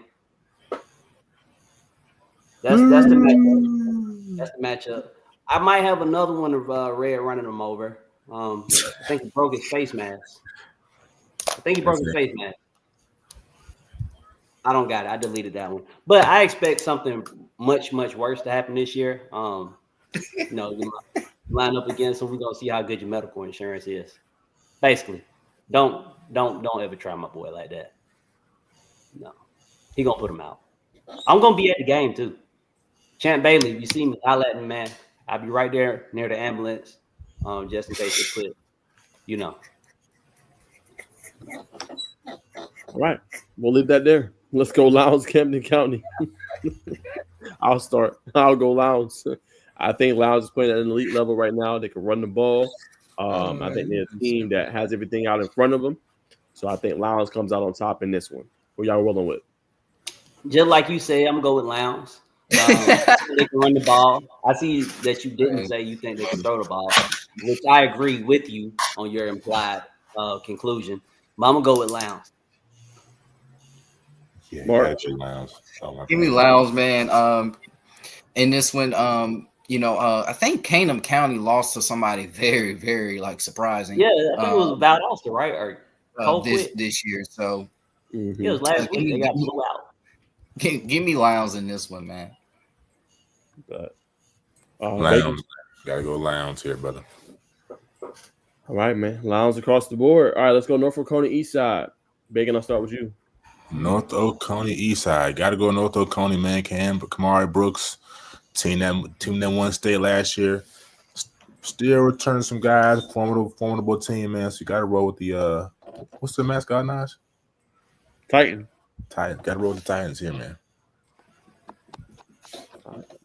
Mark. Eastside haven't been playing well. They haven't, man. I don't know what's going on this year. Peyton Shaw, putting up decent numbers. Quarterback at Eastside. The defense is giving up a lot of points at Eastside. So give me North Oconee in this one, man. I'm a big fan of Harrison, man. Harrison Faulkner. So give me that Oconee team. Yeah. All right. North Julian. Oconee not gonna get beat by 35 points this game. That's gonna happen later when they have to play Creekside. Give me North Oconee versus Eastside, man. I said Eastside, Creekside. My bad. They're gonna get beat by 35 versus Creekside, but that's not gonna happen this game because they don't got to play them. Play the green team, not the red team. I'm dead. All right, let's keep rolling. St. Pius versus Marist. Marist. Did you hear me? Did you guys get a pick? Definitely gonna probably all roll with Marist here, man. That's a well-oiled machine over there. That's a good system. They run a good program over there, man. Yeah, I can't go against Alan Chadwick, man. So give me Marist. Shoot, I can. I went against them when they played Jefferson. And Jefferson also went against them. But St. Pius played who early in the season? They struggled with them. Was it Dunwoody, Druid Hills, Clarkston? Who was it? Lakeside. Yeah, like you barely beating Lakeside. That's an L. Barely winning against Lakeside is a loss. And they're going to get destroyed by Marist. I expect Marist to put up. I think it should be 42-48-0. All right, let's keep rolling. We'll see the best game for last. Rockmore versus North Cobb Christian. Who y'all got? Damn, that's the best game. No, we'll see the best game for last. Okay. I like the McCullen kid at quarterback for North. Do Rockmore still run wing T? If anybody know, I don't know. They'll be a weak team. I like McCullough at quarterback. I like North Cobb. Man. He putting up good numbers, man. So that means their offense can put up some points. So give me North Cobb. All right. I'm going North Cobb Christian too. Name and know that nobody knows. Cooper Bazowski does a really good job running that football. Underrated player. Want to be to watching this one. Rockmart's still a decent team. Not as good as they once were, man. I'm rolling with North Cobb. Well, shout out to my boy Toby Martin at North Cobb Christian. I think he averaging over 100 yards every single game and should end the season leading either both his region and private school 1A and 2A and receiving and 3A and receiving yards and receiving touchdowns. But I'm gonna go with Rockmart. I think they'll win by 2 touchdowns.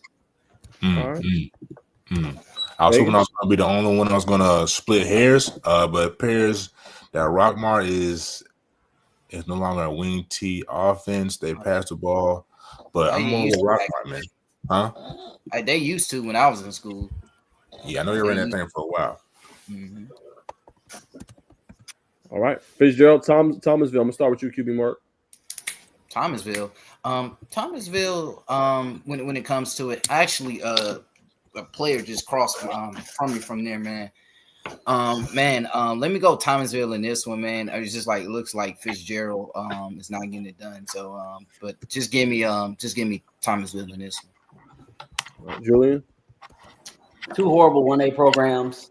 Shout out to Thomasville. You lost against Carver about 2 or 3 years ago in the playoffs. I don't know why y'all even showed up to the game. We drove 4 hours to kick your ass, and we will happily do it again. Just let me know, and I can set that up for you. But I'm gonna go with Fitzgerald to win just because I don't like Thomasville. They talk so crazy to me when I was down there, and it took for an ass whooping to shut them up. Give me Fitzgerald. Bacon. I'm gonna go. What's the other school again? Thomasville and Let me get Thomasville gang. Yeah, I'm going Thomasville too, man. Nigel Pittman's the name to watch there, man. 430 yards receiving, 7 touchdowns this year. He's been electric. I'm going with Thomasville. Big win for them. All right. Next one, I'll start this one up. Clinch County and Brooks County. Brooks County is very talented. Obviously, you know about Travis Stevenson. You know about George Lamons. But I'm going to go with Clinch, man. Clinch is 7-0. The team's been special. I think Clinch County is a team that's taking that next jump. Going with Clinch County to come out on top. According to this, that the shit that I just read, looking like Clinch County got something going on when it comes to it. So, shit. I mean, they scored what 42 points. They blow this team out. So give me Clinch County. All right, Homerville, Georgia. Brooks. Monroe Brooks is this. And your county can't be good. We're going with Travis. All right, Baker's going with Travis. Who you got, Julian? Going with the boys of Homerville, Georgia, up north. Clinton, I'm assuming. Yep. And I really picked Thomasville to win against Fitzgerald, but since people watching it, I want Fitzgerald to win. I don't like you, Thomasville, whatever your name is. That's down there where Georgia High School Association is, right? I think so. Yeah, y'all down there with the folks who rat on people. I don't like none of y'all. I can't. The town of ineligible players. The town of ineligible players. Let's go College Hill, Mill Creek. I'm gonna start with you, Mark. Say it again. Sorry. College Hill versus Mill Creek. Collins Hills for sure. But no, this is gonna be a good game. This is gonna be a real good game. Mill Creek is they coming up for the most part, man. Coach Lovelady, outstanding coach. But give me Collins Hills, man. They fought against Buford. They fought against them, so give me Collins Hills. Bacon. I really want to go Mill Creek, but you can't deny it's Collins Hills, man. So I'm gonna roll with the Eagles. Give me Collins Hills. Julian? I'm gonna go with the people in a much nicer area. I'd rather live in Brazelton than Swanee 10 times out of 10. Go with Mill Creek. Shout out to the Downs family. That's how I live in Brownston. I can't, bro. I'll be quick on mine, man. I like Mill Creek. It's a big region game, as y'all have alluded to. They're 3-0 in their region right now. Jay Beasley has been a beast so far, Oh yeah. in my humble opinion. So 119.3 yards per game, and he has 10 total touchdowns as well, man. I'm going with Mill Creek in an upset win over Collins Hill. Good pick. No, I mean, Is it an upset though? No, I mean it could be. This is one of that what you call those type of games? I forgot. You call say it again. Trap game? Yeah, trap game. Yeah. Is it really? Are people really expecting Collins Hill, the team that got blew out by Grayson 56-3 with like 5 or 6 starters out just to? That's the top 2 team in the nation. But they had like 4 or 5 starters out, bro. Top players in the country at that. This is gonna be a good game. And they struggle with Woodward Academy. And Buford just came out and come on, bro. Buford didn't score that many points versus them. We all know why. Oh. Next game, because you're gonna talk about You know he is. All right, so we're making a change. We're gonna do Scranton County versus Metter, man. But one of our big fans of the show, big region championship game this week. 2 7-0 teams. I don't know how I didn't get a chance to see it, but Carver Columbus is gonna play against Sumter County this weekend. 2 7-0. I know it's a little bit of a wrench, but I'm gonna start with you, Mark. Who do you think wins this one? Carver Columbus going to state. I feel like they're going to state. Most definitely. So, they my prediction to go to state. So, give me Carver Columbus in this one. Bacon? Yeah, Carver Columbus, man. No question about it.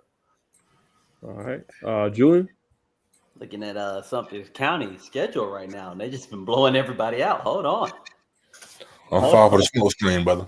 But I will take an extra game off you though. Right. Let me look at these scores of because my first instinct is to pick. Oh damn, they've been blowing people out too. Yeah. Oh my god. Damn, Whitewater so terrible. I'm going with Carver Columbus.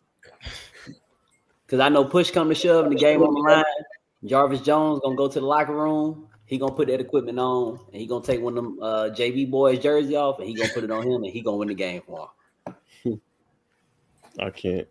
Jimmy, I'm going with Carver Columbus too, man. Y'all running back tandem is potent. Jacoby Claslin, he's been doing his thing this year, man. And then Kelston Tarver, right, over 10 plus touchdowns, 120 yards per game. He has nearly 1,000 yards on the ground.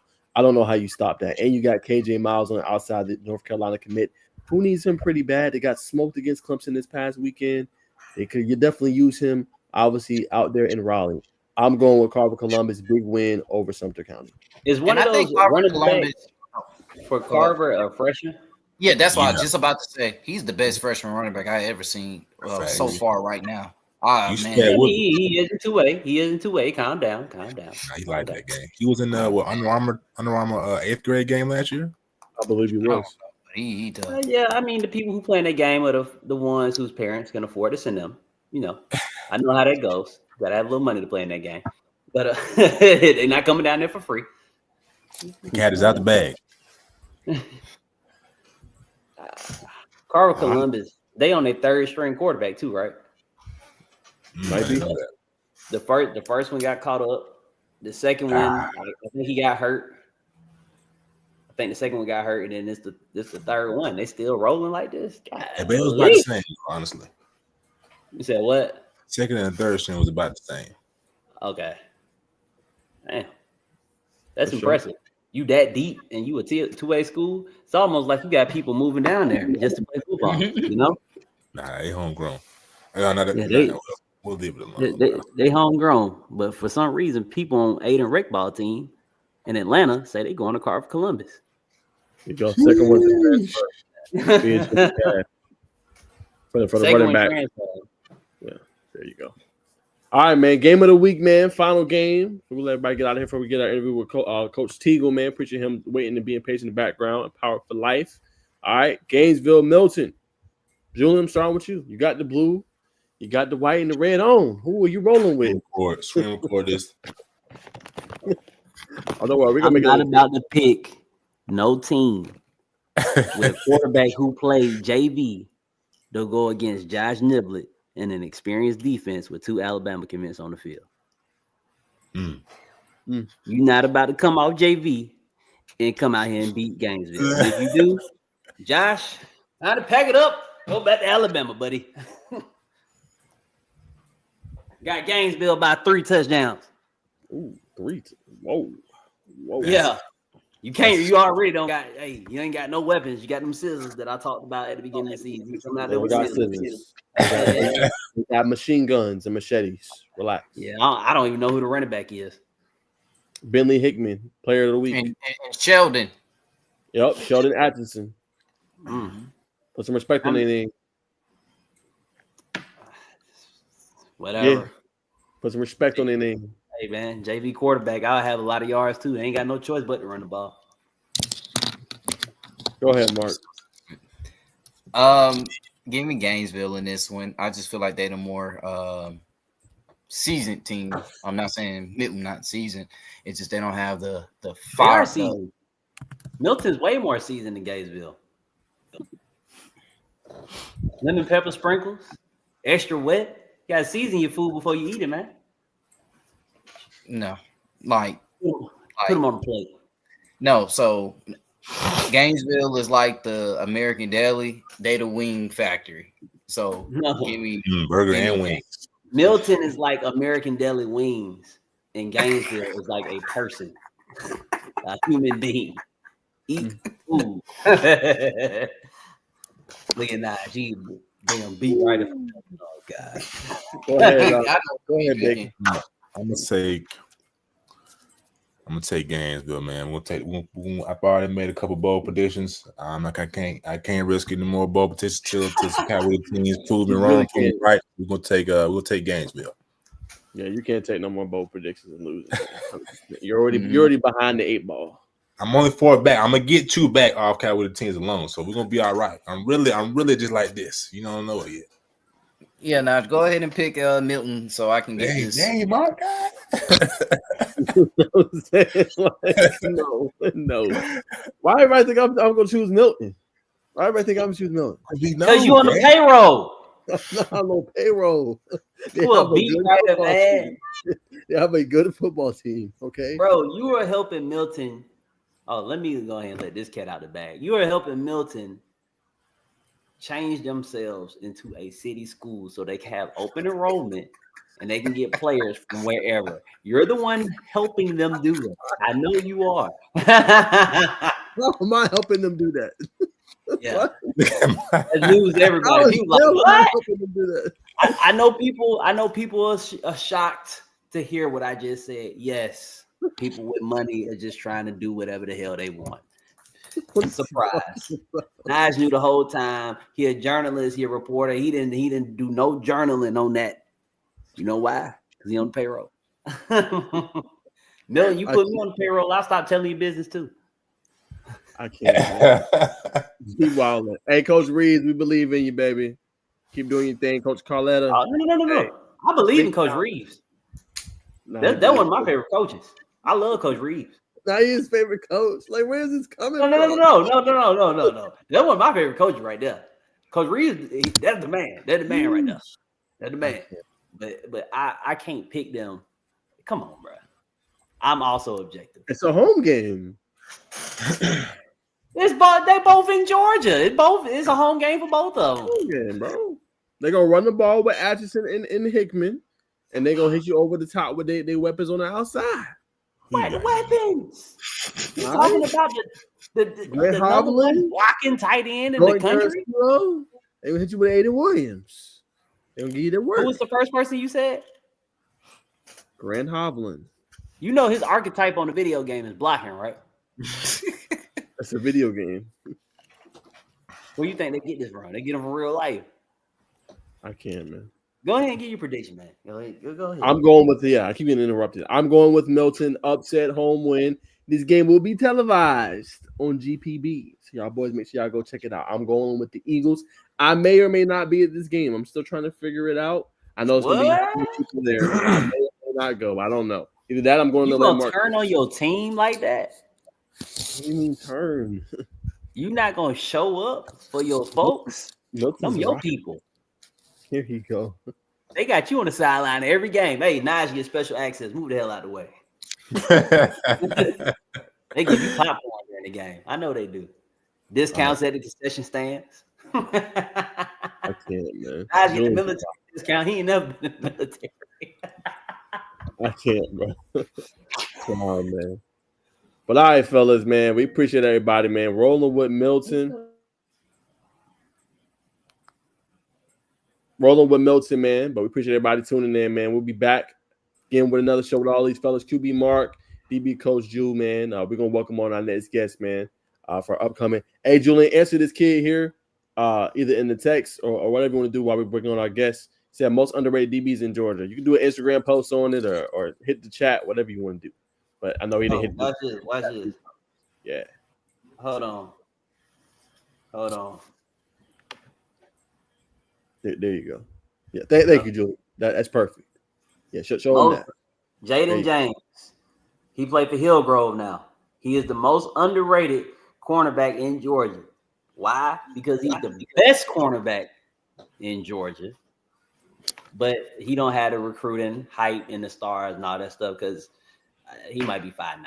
So that's why. He got the best film. So if you want to see how to be, if you want your son to be a great corner, you want to see what a great cornerback look like, just type in Jaden James Huddle Hillgrove. You can watch the McEachern tape from his junior year. You can watch the mid-season from Hillgrove from his senior year. I don't look at over 250 highlights from cornerbacks just in Georgia. He got the best one. There you go. All right. There's your answer. All right, y'all. Appreciate you, Mark. Appreciate you, Drew, man. We'll see y'all next week, man.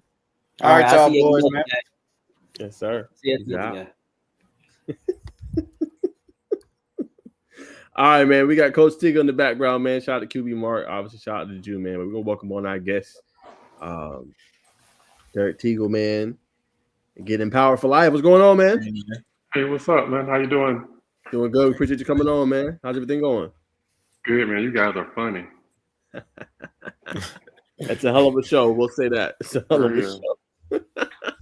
But yeah, man. So obviously you're one of our big sponsors for our show, man. So tell everybody just the work you do, man, with these athletes, man. A little bit about your initiative and just the purpose and the mission behind everything that you do.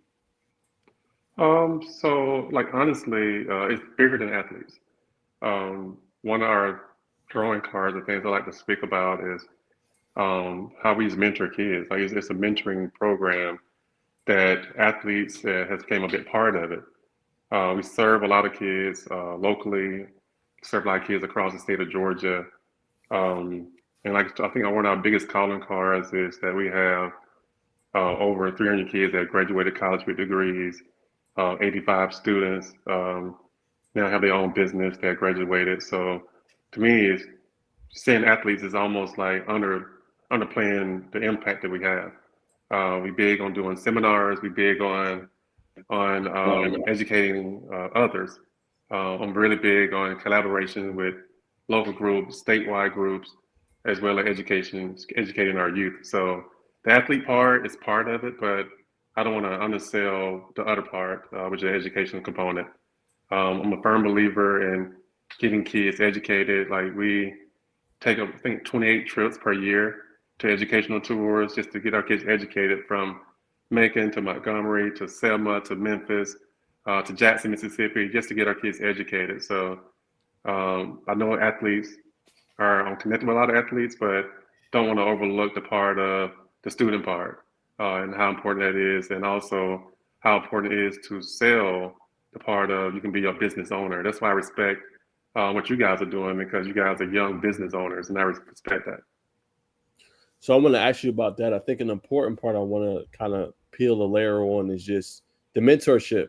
We see it all the time, Mr. Teagle, just not having that person in front of you, to guide you or just to tell you maybe to go in the right direction. Even like you said, as being a young business owner or taking that entrepreneurial step.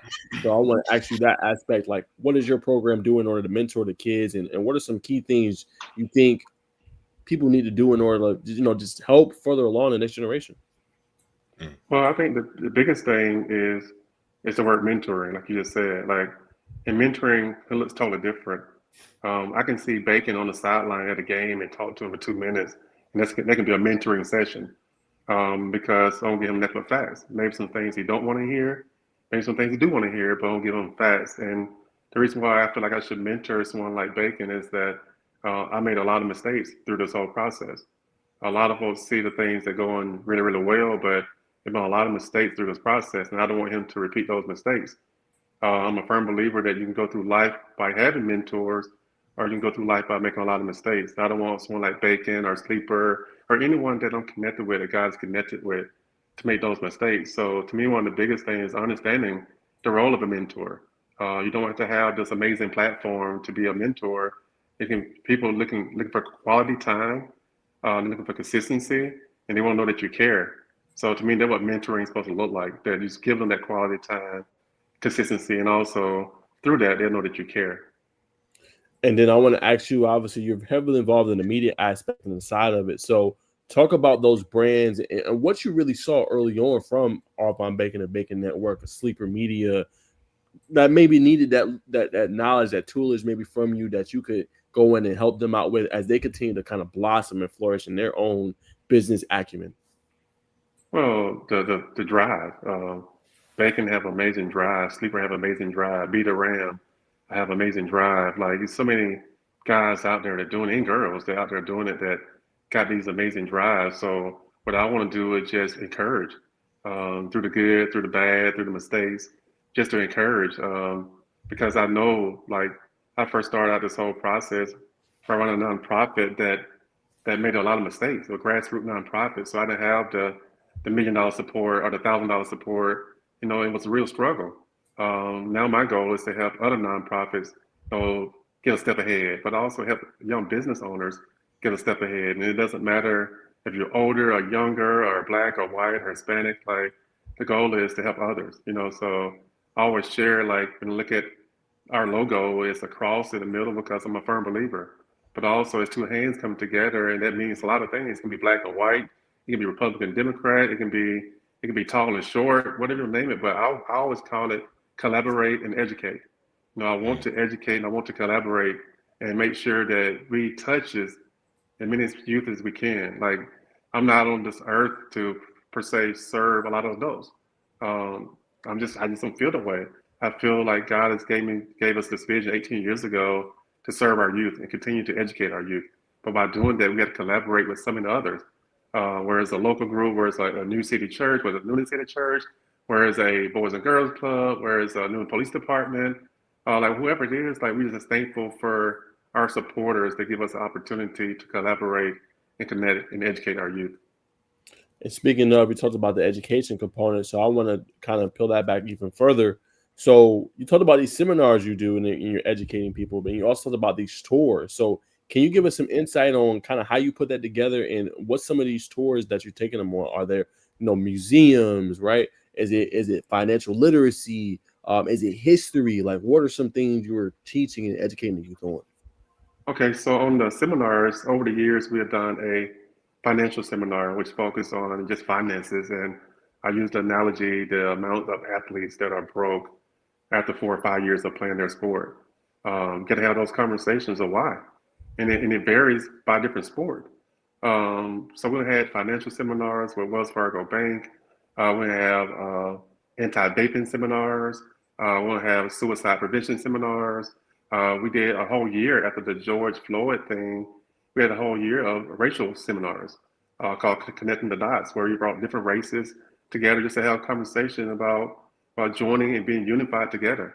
So the seminars varies, but it's usually our topics that I feel like that you can't say a lot of in church or you can't say a lot of in school, and God has given the platform to have it openly. So I can't tell anyone what not to do, but we want to educate on things that might can benefit your life. As far as the museums, we have went, all across this country. Like we're not against going anywhere. Probably one of my favorite trips is the Memphis trip because it gives us a chance to go to the Civil Rights Museum, Bass Pro Shop, Graceland, jazz festivals. Like give us a chance to do some different things in Memphis, and also the Montgomery one, the Legacy Museum, the Rosa Parks Museum, because give us a different perspective of things that a lot of people don't know about. when it comes into lynching and stuff like that. So those are two of my favorites, but we try to travel as far as we can. I love going to Macon, Georgia, to the tennis complex, to the Harriet Tubman Museum, to the Richard House Older Rating Museum. I mean, it's just a lot of history out there that we can explore. My last question before I throw it to Bacon, I want to ask you just this is a different. I mean, obviously your vision has always been youth, and I commend you for that because this may be one of the more distracted, youths that we may have seen with just different things getting their attention, right? The phones, right? Having social media. There's a lot of things that's grasping their attention away from the important stuff in life. So my question to you, even though they're supremely talented, they're very smart, the work ethic might not be the same. When you see and you compare it to different generations, how do you best connect with the youth and be able to get to them in a way that maybe others haven't or cannot, you would say? Consistent deposit of love at the beginning. So be consistent. Give them love. Just show them love. Just show them love. Show them we hear you. Showing it's okay. Showing that it's going to be all right on the beginning. After you give them consistent deposit of love, you can take some withdrawal out or we've been firm with it. Like, I step better. You know better. But also on the front end, I share my story. I share my story of the things I've done bad in my life from trying to commit suicide, from being an alcoholic, from being a drug dealer. Like I share my story, so they know like, wow, this dude is doing really, really well. And I have a major past. I always say this, that I know how important grace and mercy is because I'm a real transformation project because I was a drug dealer. I was a gang member. I did try to kill people. I did try to rob, like that's part of the past, but once they hear that, they know it's real. Because most people won't tell you that at the beginning as you're trying to mentor your kid, that I'm an ex-drug dealer. Like most people don't say that. So my thing is the realness is real. I don't sugarcoat it, but at the end of the day, it's a benefit long term. Because now once I be real with them, they more likely be real with me. What's yours, baby? Nah. At first, I want to say, man, to be talked about third person like I'm not here was a little weird, but nonetheless, I do appreciate it. I appreciate y'all. But I just want to, what I'm saying, just since we are kind of being vulnerable, you don't have to go deeper to your story, but just what's something when somebody's trying to turn that corner, what I'm saying, they're trying to go on from, let's say, rock bottom, what's something that they need to do, what I'm saying, to continue that process? Well, on my end, it's always come with God. I don't sugarcoat that part that I know that He's the foundation. So, but even there's a non-believer, I give God-like principles of how we can make it through. And that's why I'm very firm on the suicide part because twice in my life I tried to kill myself. So I share that story because I want other folks to understand that it easily could happen. But I know over the last 18 years, there have been 9 situations where kids have called me and when they wanted to kill themselves. And all 9 of those students are still living. So by me sharing that at the beginning, that I understand. A lot of us, maybe some even on this that's listening to me right now, have had those thoughts of wanting to kill themselves. It's okay to share that because at the end of the day, we're not doing it now, but it's also we understand. So I'm a firm believer of utilizing things like social media to our advantage. I know social media gets such a bad rep, but it's just a lot of great things on social media as well. But like I said, being open and firm with it.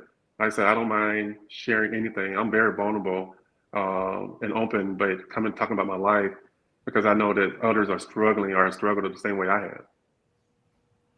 You talked about principles. What are, you don't have to be 3, but what are some principles that you must have to go from 0 to hero? I'm a firm believer. In 2007, I met a guy, part of my testimony that I didn't know who he was, and make a long story short, he challenged me to change my circle. But also, he told me if I copy and paste successful ideas and apply it to my life or my business, I'll be successful. At that moment, I was broke, spiritually broken, financially broken, mentally broken. Literally, I had to borrow $40 to get to Lithonia, Georgia to see this guy. $35 to put money in the gas tank I had, and $5 to get a Big Mac combo back in 2007. True story. That day it changed my life because I was broken on every level. I had just did a Chapter 7 bankruptcy, like I was broken. And he shared like, if you do this right here, your life will change. And one of the core principles is just being on time. A lot of people just like to be late. Like he's like, man, just be on time. Because when you're late, you miss something, you forget something, you don't get all the details. So one of the principles that I learned early, like, man, be on time. And if you ain't on time, like call that person in advance, let you know something going on. But just almost a respect thing. So one of the core principles in my eyes is just being on time. Listen. 100%. Being on time is a big thing. As Nas just talked to, we talked about the kids, right? So, and he talked about how challenging that may be to deal with. You know what I'm saying? What are your observations from that? And you know what I'm saying, what is the biggest change you see a child, you know what I'm saying, go through when they enjoy Empower for Life? Just different. It just look different. It's almost what we do almost sound like a scam. Like honestly, it sounds like a scam. Cause like, bro, why would we do all of that to help kids out? But they don't see the other part of how we want our kids to volunteer, how we want our parents to be involved, how we don't believe in doing drop-offs with parents. So we ask our parents to check their kids' progress reports, how we try to provide mentors and tutors for our kids. So on the surface, like, well, it's just an athletic organization. Oh, it's a reason why our GPA went from 2.7 to 3.45. Reason why ACT score went from a 16 to an average 24, because we really value the part of education, and we make sure we value that. So I tell all of our students to sit in the front of the class. I got a report about my son Darius the other day from a coach that she went to speak to her school, and he was sitting in front of the class. That's what we want. We don't want to sit in the back. Like we want to sit in the front. So Right. even he's in college, and that same principle is in line. Like that made me more happy than anything, because I know that he still got those same principles of being in the front and learning. So like I said, it looks a little bit different because on the surface, like, man, they do a lot of great things, but we really challenge everyone from the mom all the way to the kids, to the dad, to the kids. Like last Saturday, we did a training session where I had the parents outside running with parachutes. Why? Mm. I'm like, why not? Why not? Why not get in with them and do it with them? So just one of those things that is a whole family approach to it. But to me, the most challenging part is changing the mindset, not really of the student, but change the mindset of the parents. 100%. Shout out to D, man. If you watching this, appreciate you tuning in. But if you ain't watching this, make sure you send this to the young man so you can tune into the show. But one thing I want to give you flowers about, brother, you know what I'm saying? Everywhere I always see you at, you know what I'm saying? There's always kids coming up to you. Could be kids on the team, could be kids that have graduated, come back and say, hey, Mr. Tug, I really appreciate what you've done for me. So when you have that type of positive reinforcement, just, you know what I'm saying, what does that do for you on the inside, man? Motivate me to keep going. Like I shared, it's funny now that I'm not going to stop till the casket drop. And that come from the kid just putting it in me. Like when I see that, like you were describing, it made me feel so good. Or when I hear about, like I was talking to my sister today about, we had a step team in 2017, and just to hear about one kid got two businesses doing the hair, one kid got her own step team, another kid running another business. I mean, that made me feel good because these kids are like 23, 24 years old, like doing this type of stuff with two businesses. I mean, so Nice. stuff like that just encouraged me to keep it going. We started out with only boys. In 2017, we started incorporating girls sports, and now I love it. I do girl basketball showcase on top of boys basketball showcase. So just one of those things that God continue to open doors for us to do more different things. 100%. Two more, and I'm gonna throw it back to Naj. Since you already talked about the Georgia Elite Classic, you do got a team empowered. You know what I mean, under the Minority Coaches of Association with Coach Tink for the Rising Seniors Bowl. It's coming up here pretty soon. So just talk about that. You know what I'm saying? How can they be a part of something like that? And what is that weekend, right? Entail, or week, really? So number one, big shout out to Ahmad Tinker for planting that vision in me. It was not Derek Teagle vision at all. So I must give him credit for giving me the push to do it. But it's a family to me. It's not just a game. It's just not a week. So we pick kids that we feel like being overlooked all across our state to be a part of our all-star team where we play against, like last year we played Atlanta Public Schools. I think this year we got Douglas County or Clayton County. Where we get kids that being overlooked and put them on a team, but we talk to them way before then. Like we having conversations now. We having a staff meeting this upcoming Sunday just to talk about what we can do for our kids. So it starts off with a overall team meeting, Zoom meeting. It leads to coaches giving out players' playbook, Next thing we're doing is a team bonding session. Then we practice this year the 26th, 27th, 28th. We play on the 29th, and hopefully we go up there and, and win. But most importantly, give our kids exposure. We have college coaches come to our practice. We have college coaches on the sideline, and the goal is to get kids exposure. Right now, we have, as our last 3 years, we have 58 kids active on a college roster, anywhere from University of Virginia to Georgia State, to Valdosta State, Savannah State, West Georgia. I mean, anywhere between Point University, Carson Newman, Tennessee Valley, like different ranges of kids, but they are on active rosters, 58 kids, and not including the kids that are committed this year that was on our team. So it's been a great success story. Very thankful to Coach Damon Dawson, Charles Wood, Jamani Brunner, that been in this thing with me, David Teagle, been in this thing with me from day one. But just looking forward to getting a group of kids together and competing. A couple of kids that you mentioned on the show tonight, Izzy Martinez, the kicker from Luella. We invited her to be a part of Team Empowered.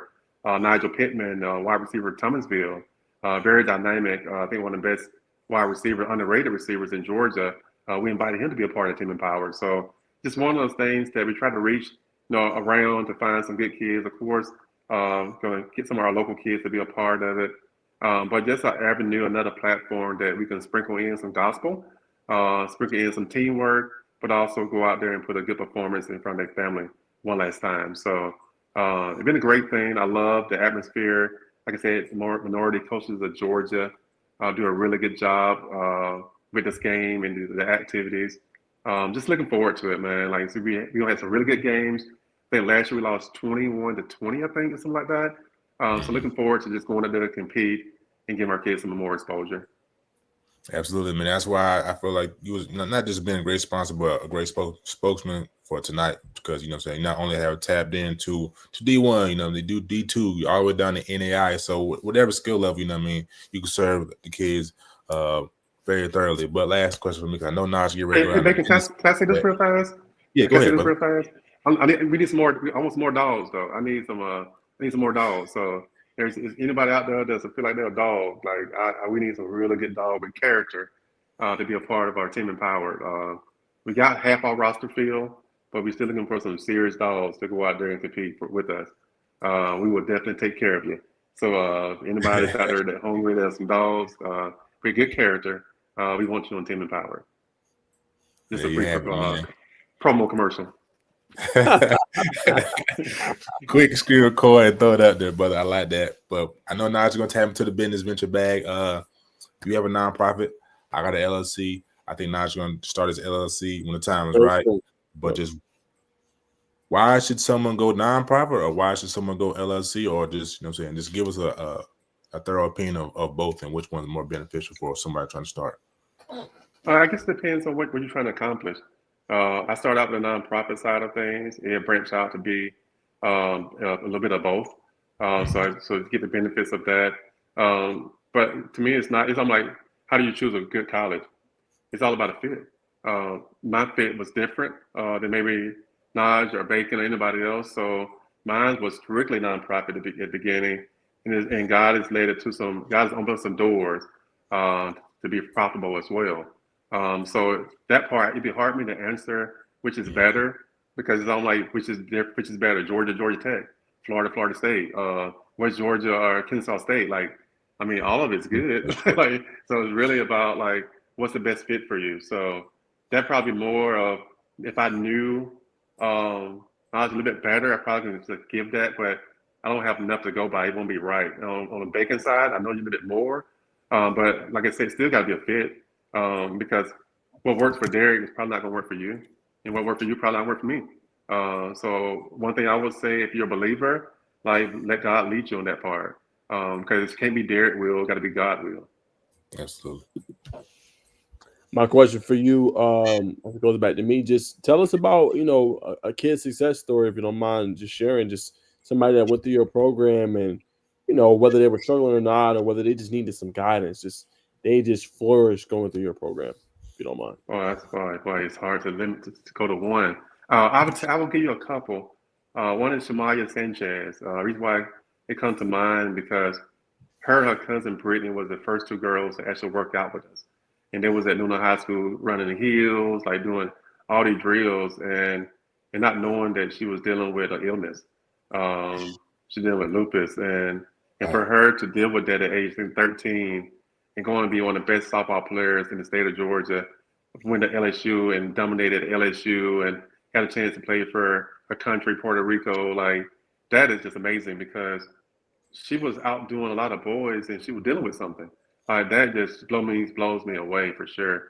So if I say one name at the top, it'll be Shamaya Sanchez on the girls side of things, and on the boys side of things, I would say Austin. I'll go Austin Colton. Somebody that played basketball at East Qaeda. And the reason why I would say Austin, in which I can say up to about 700 different boys, is the fact of that first time I got a chance to be around him, I saw that he was a coach. First time I coached with him, I saw that he was a coach. First time I coached against him, I saw that he was a coach. And right now he's playing basketball at LaGrange College. Right now, but it's someone that I feel like gonna be a great coach one day. Cause you see it totally different. His dad is a coach, Pierce Colton. He played at East Carolina High School. Last year played at East Georgia. But I just think the world of him. And like I said, that I can say a million names it seems like, but the two that come to my mind, just top of my head, Shamaya Sanchez and Austin Colton. All right, great names, man. I appreciate you sharing that story of both of them. My next one to you is for those that are nervous of taking that step or dipping their foot in the water of being a business owner. What advice or what are some key things you would say to them they want to take the jump, but they're nervous and they're scared to? Well, I shared this yesterday at Longhorns with someone that it's okay to be uncomfortable. It's okay to know that you'll make mistakes. And so this is a nonprofit world. In the nonprofit world, I know I want to hear more no's than yes. I probably hear 95 no's to maybe every 10 yes. That's okay. Because you just got to get the right person to believe in it, believe in you. And that's what I'm thankful for. And I gave the shots out to sponsors like a Brent Scarborough or a Newton City Church or any community resources, like they believe in it. So it's overlapped the 90 that said, man, I don't know who this guy is. I don't know, like it overlapped that part. So knowing that you can get some no's, knowing that you're gonna make some mistakes, but understanding that it's gonna be a little uncomfortable at the beginning, but continue to push. So that's just my thoughts when I think about someone trying to start something. Just know that you're gonna take some losses. That's the reality. You're gonna take some losses, but stay firm. And that's why I keep going back. It can't be Derek will, Anaji will, or Arvin will. It got to be God's will. Because if it's His will, it's gonna work itself out. I'm a firm believer that life, business, relationship is a roller coaster. There's gonna be some ups and downs, twists and turns. You might go backwards, you might go upside down. But at the end, you're gonna say, "Wow, what an amazing ride!" And that's why I look at this whole thing with business. There's gonna be some ups and downs. You're gonna lose some money. You might lose some friends. That's just part of it. Like they're just part of it. But at the end of the day, it was like in my 18 years, I would not change anything. Not anything. It's powerful. And my last before I throw it back to Bacon, would you say, like, in overcoming obviously those adverse moments? I know you mentioned a lot with obviously your faith in God and obviously His will. I mean, let's say you're a new business owner as a hypothetical. 1 year in, you've taken nothing but L's. You're about to quit. Like, what would you say to that person in that moment? Let your why be your why. Because when your why is strong, it doesn't matter. My son was diagnosed with cancer at the age of 12. Really, really, really rough times in our lives. But the why was still the why. That's the reality of it. Through sickness, through relationship struggles, to maybe even an addiction to something, which I've had through this process. But your why still got to be your why. That's the thing. Because if your why is not strong, you're gonna always want to quit, and you're gonna quit. So if it's really a why, like I shared it with my son Tyrese, who just started a nonprofit. His why is strong, so I feel like he'll be very successful if he got a strong why. But if it's not strong, you're gonna quit the first time if things go negative. Or you're doing an event, you think you'll have 300 people, you'll have 5 people. You're gonna quit. But if your why is strong, you realize, well, I only need those 5 to be there. That's the perspective we carry. Like, I want them 5. I don't need the 295 that was just gonna be there and be a hater. I want those 5 that need to be there. So that's when the why is strong, you look at that perspective. And your why is not strong, you're like, man, I wasted all this money. I got a DJ. I bought this. I did this, and only 5 people showed up. You're gonna quit. So when your why is real, and then when your why is strong, you're gonna continue to go. How did for someone who is maybe new information, how do they find their why? I found my why by reading a book called Purpose Driven Life. But the other reason why I found my why because I asked God to give me my why consistently, and He didn't give it to me overnight. So it's, once again, go back to the whole consistency part. Like I kept on asking, kept on praying about it. And showed me this why. And honestly, I thought what He showed me was totally different what it ended up being. Like I thought I was gonna mentor 3 kids, a black kid. Let me say that correctly. I thought I was gonna mentor 3 boys, one black young man, one white young man, and one Hispanic. That was my goal. God, like, no, bro, you're doing more than that. Um, but I asked, and mentorship was the thing that kept on getting revealed to me. You got to be a mentor. You got to be a mentor. You got to clean up what you messed up. The things you were doing wrong, you got to clean those things up. So the mentoring part was part of the why. I didn't realize it's going to be what it would turn out, though.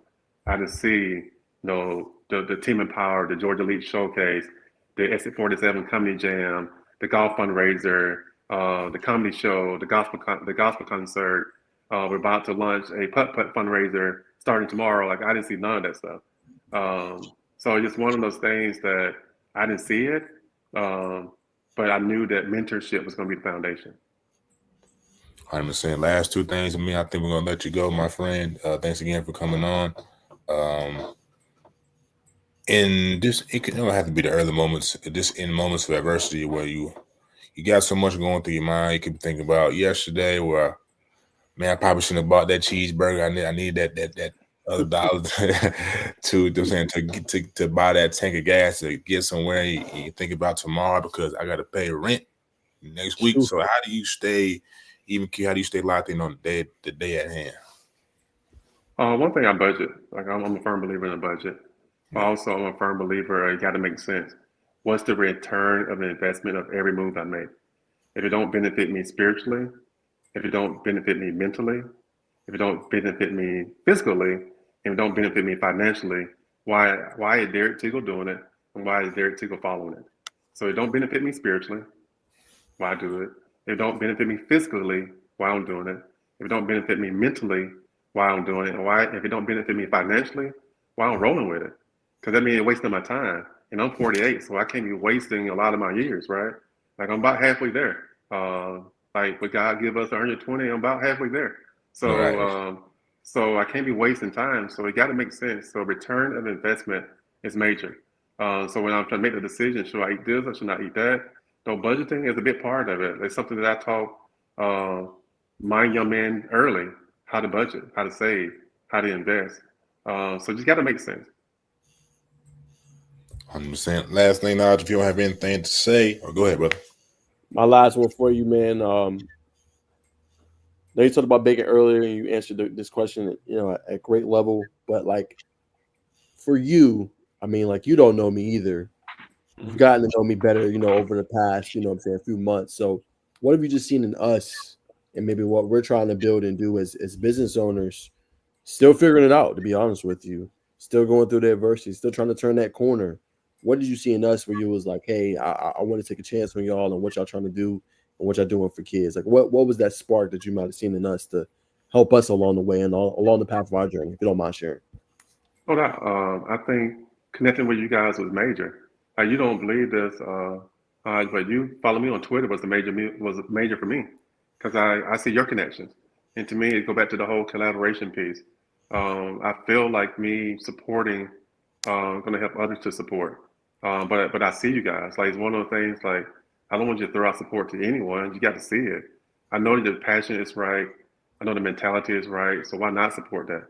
Like I'm thinking I'm a golden child. I got ahead of the game. There's a lot of folks can come behind what I'm personally doing or what Art Empire for Life personally doing by supporting like what you guys, the platform you guys have, and how live and real you guys are. Man, I was cracking up with QB Marcus and DB Coach. Man, that jump was funny because y'all are saying a lot of things a lot of folks want to say, and I love that. I love that, and I love realness. Like it's one of the things that Realness come in different shapes, sizes, and form. But I love realness. So you guys are killing it. So it's easy to support you guys. Like it's easy to support you guys. But like honestly, no lie, when you follow me on Twitter, oh wow, that's what's up. That's dope. Because I respect you that much. I I'm appreciate dead that. serious. I mean, it took a while to Well, follow you me don't too, know man. it. You don't know what level of I was sport. noticing. I was noticing that it took you a while to follow me too. I, I had to follow you twice, man, to catch your attention. I ain't gonna lie, coach. I get like so don't BS. I was telling Bacon this. Bacon's like, yo, Notch, I'll tag you with something. You don't do nothing back. I'll get 20 plus. It'll go away 5 minutes. Coach, I'll get another 20 plus. Go away 5 minutes. And now, coach, it's so crazy. It keeps going. So I don't even see it. And then like I'll sometimes get followers in waves. It'll be like 25, 30 people. And I don't always check it. But I appreciate you doing that whole time, man, and continue to stay. But yeah, I did not see it for the longest time, man. But nah, I definitely appreciate that. It's crazy like how the X goes now, man. Well, you know, I won't keep knocking till the door is open, so I'm gonna keep knocking at you. As you supposed to. Right. Go ahead, Big. I just wanted to ask you that. Nah, brother. I mean, that's all we got for you. I was gonna give you your own big sale. You know what I'm saying? Same thing you want to the people. Why it should be a part of E4L, brother. I think. Can you hear me? Yes, sir. You good, brother. I'm just Okay. giving you your own. Yeah. Okay, I got you. So to me, the most important part is to be a part of something that's going to educate others. We're a firm believer in that. We're a firm believer in getting our kids opportunities. Over the last 18 years, we have over 300 kids with college degrees, 85 kids that run their own business. Like to me, that's a selling point. Like if our kids getting better, our kids getting smarter, and we're not allowing any excuses. I'm a firm believer in Nelson Mandela when he's talking about how important education is. So our goal is to get our kids educated. It doesn't matter, once again, if they're black, they're white, Hispanic, it don't matter where they come from. All our kids deserve an education. And it's our job through this ministry, by using a football, a basketball, a flag football, whatever it is, to get our kids educated. So to sell it, to me, that's what it is. It's about educating our youth to be better.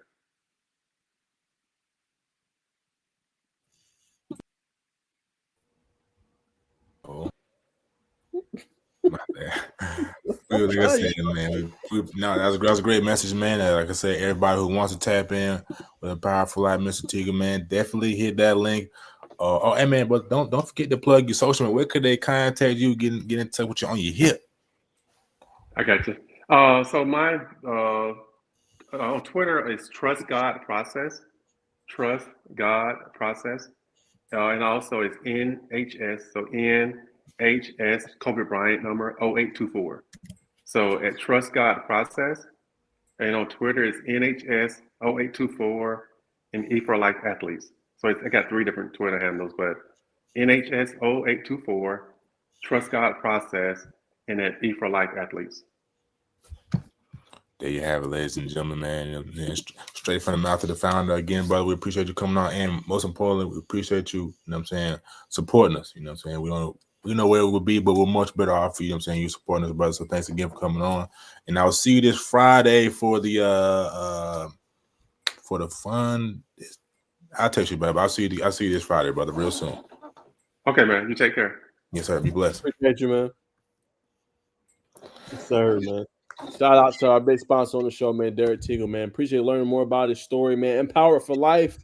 Y'all make sure, man, y'all go get empowered. I love what he's doing, not just for athletes, as he said today, and we learn, man. It's also for kids and mentorship. And I think we at a point in life where that's very important. You know what I'm saying? It's not just about athletes, and it's also about the kids out there that want to be more educated, the kids out there that want to take that next step forward in their life. And I love somebody's out there doing it. And I know it's not the easiest. You know, this generation is very distracted, but they're also very smart. It's just connecting with them at the right level that can help them take that next jump, man. So shout out to Coach Teagle and this platform and what he's doing, you know, for these kids, man, and for the youth in general, man. So we appreciate him supporting our podcast, everything we got going on.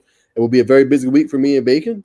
We got a lot going on this week, man. So just coming up for those that don't know, I have my television tape tomorrow at 6:30. We will have an exclusive interview with Armand Parker of Luella at 8 p.m. So you can stay tuned for that. I'll be back for my college football show at 8 p.m. Or no, excuse me, 6:30 p.m. on Wednesday. I have another interview also that Wednesday night. And then we will have a packed Thursday night with Charlamagne Gibbons of Kingsville Basketball. He will join our show Thursday night at 8 p.m. as well. So very busy week coming up for us, man, but we're excited. We appreciate everybody tuning in. Hope you guys enjoyed another episode of the Sizzling News Podcast. Megan, anything you got before we wrap this up for tonight? Yeah, man, I probably usually go sports, but just for anybody who's out there, you know what I'm saying, going through something or is going to go through something or trying to do the entrepreneur thing, man, you just got to be all in. You know what I'm saying? Don't be afraid to take that risk, especially if you're younger, because, you know what I'm saying, pain, whatever you're going through, pain specifically, is the gateway to success and abundance. So like you said, like Mr. Teagle said, have your why, make sure it's strong, manifest on it, and pray on it. You know what I'm saying? And just go after it. I mean, you'd be surprised of just what doors are open. God will always provide. And so just continue to push forward, man. You'll be all right. I'll couple that in saying the same thing. It's never easy, but sometimes you gotta, take that step, and it's all about your support system too. I have a very strong support system. Those that know, I won't reveal it, here on our platform, but a very strong support system has supported me in this process. It's not been easy. I've had some up days, I've had some down days, and everybody looks at my platform and they're like, "Oh no, you got almost 7K. You got." It ain't all peaches and cream. It ain't all, sunshines and rainbows. It's tough, trying to find that next, move, trying to support yourself financially. None of it is easy. But like I said, my platform and my goal on my platform is to be real, authentic, and also be able to give fans where they won't get nothing nowhere else. And also give kids a platform where they feel, to some of what Coach Tiggle's doing, they feel empowered, right? They're getting out there. They're getting exposed. They're getting to the right coaches that believe in them, and they can get to the next level, whatever that is, whether that's D1, D2, FCS, D3, NAI. I just want to empower kids where they feel valued and they can get their story out there in a unique way, and they can also get out there as far as exposure, man. That's what my platform is all about, and that's what I try to do for these kids. And as much as I can, like I said, I try. I send it to coaches. I'm trying to tap in with more coaches. That's going to be my goal in the spring, is to get more college coaches so I can send them kids and put them on, man. So that's the goal of the platform, man. But that's what I'll leave y'all with today. Never give up. Keep working. Sometimes the small gains is worth it. And sometimes you got to take, 4 steps backwards, take 2 steps forward. It's a learning process. But if you had that vision, you had that dream, never relinquish it, man. Keep pushing, keep striving towards it. And when you finally had a success, you could tell people your story and how you was able to do it. You ain't gonna get it in one day. It ain't gonna be about, you'll have a viral moment, but can you sustain it? It's the question.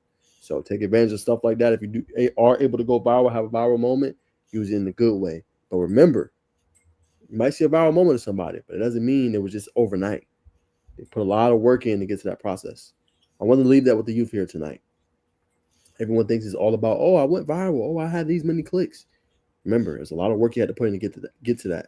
There's no microwave success in life. All right? None. You have to put in hours on hours of work. Yes, you can work smarter, but you're still going to have to work hard in order to get that as well. I'll leave you out with that.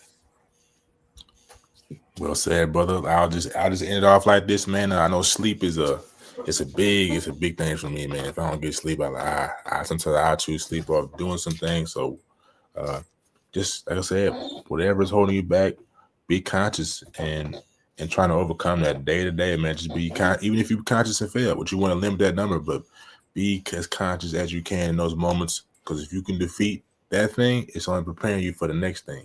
So now I say the best, man. Just not Rome was built overnight. So this self-belief is the biggest thing, man. So as long as you believe in yourself, keep God first, keep a good group of guys around you, or a good group of anybody around you, you should be all right. But just gotta believe, man. Believe. You don't believe in yourself, ain't nobody gonna do it for you. They're not. We're gonna leave y'all with that, man. We will see y'all in the next one, man. I appreciate all our sponsors. Appreciate everybody tuning in to the show. We'll see you guys tomorrow night at 8 p.m. Yes, sir. Interview with Armand Parker. We'll catch y'all then, man. Peace.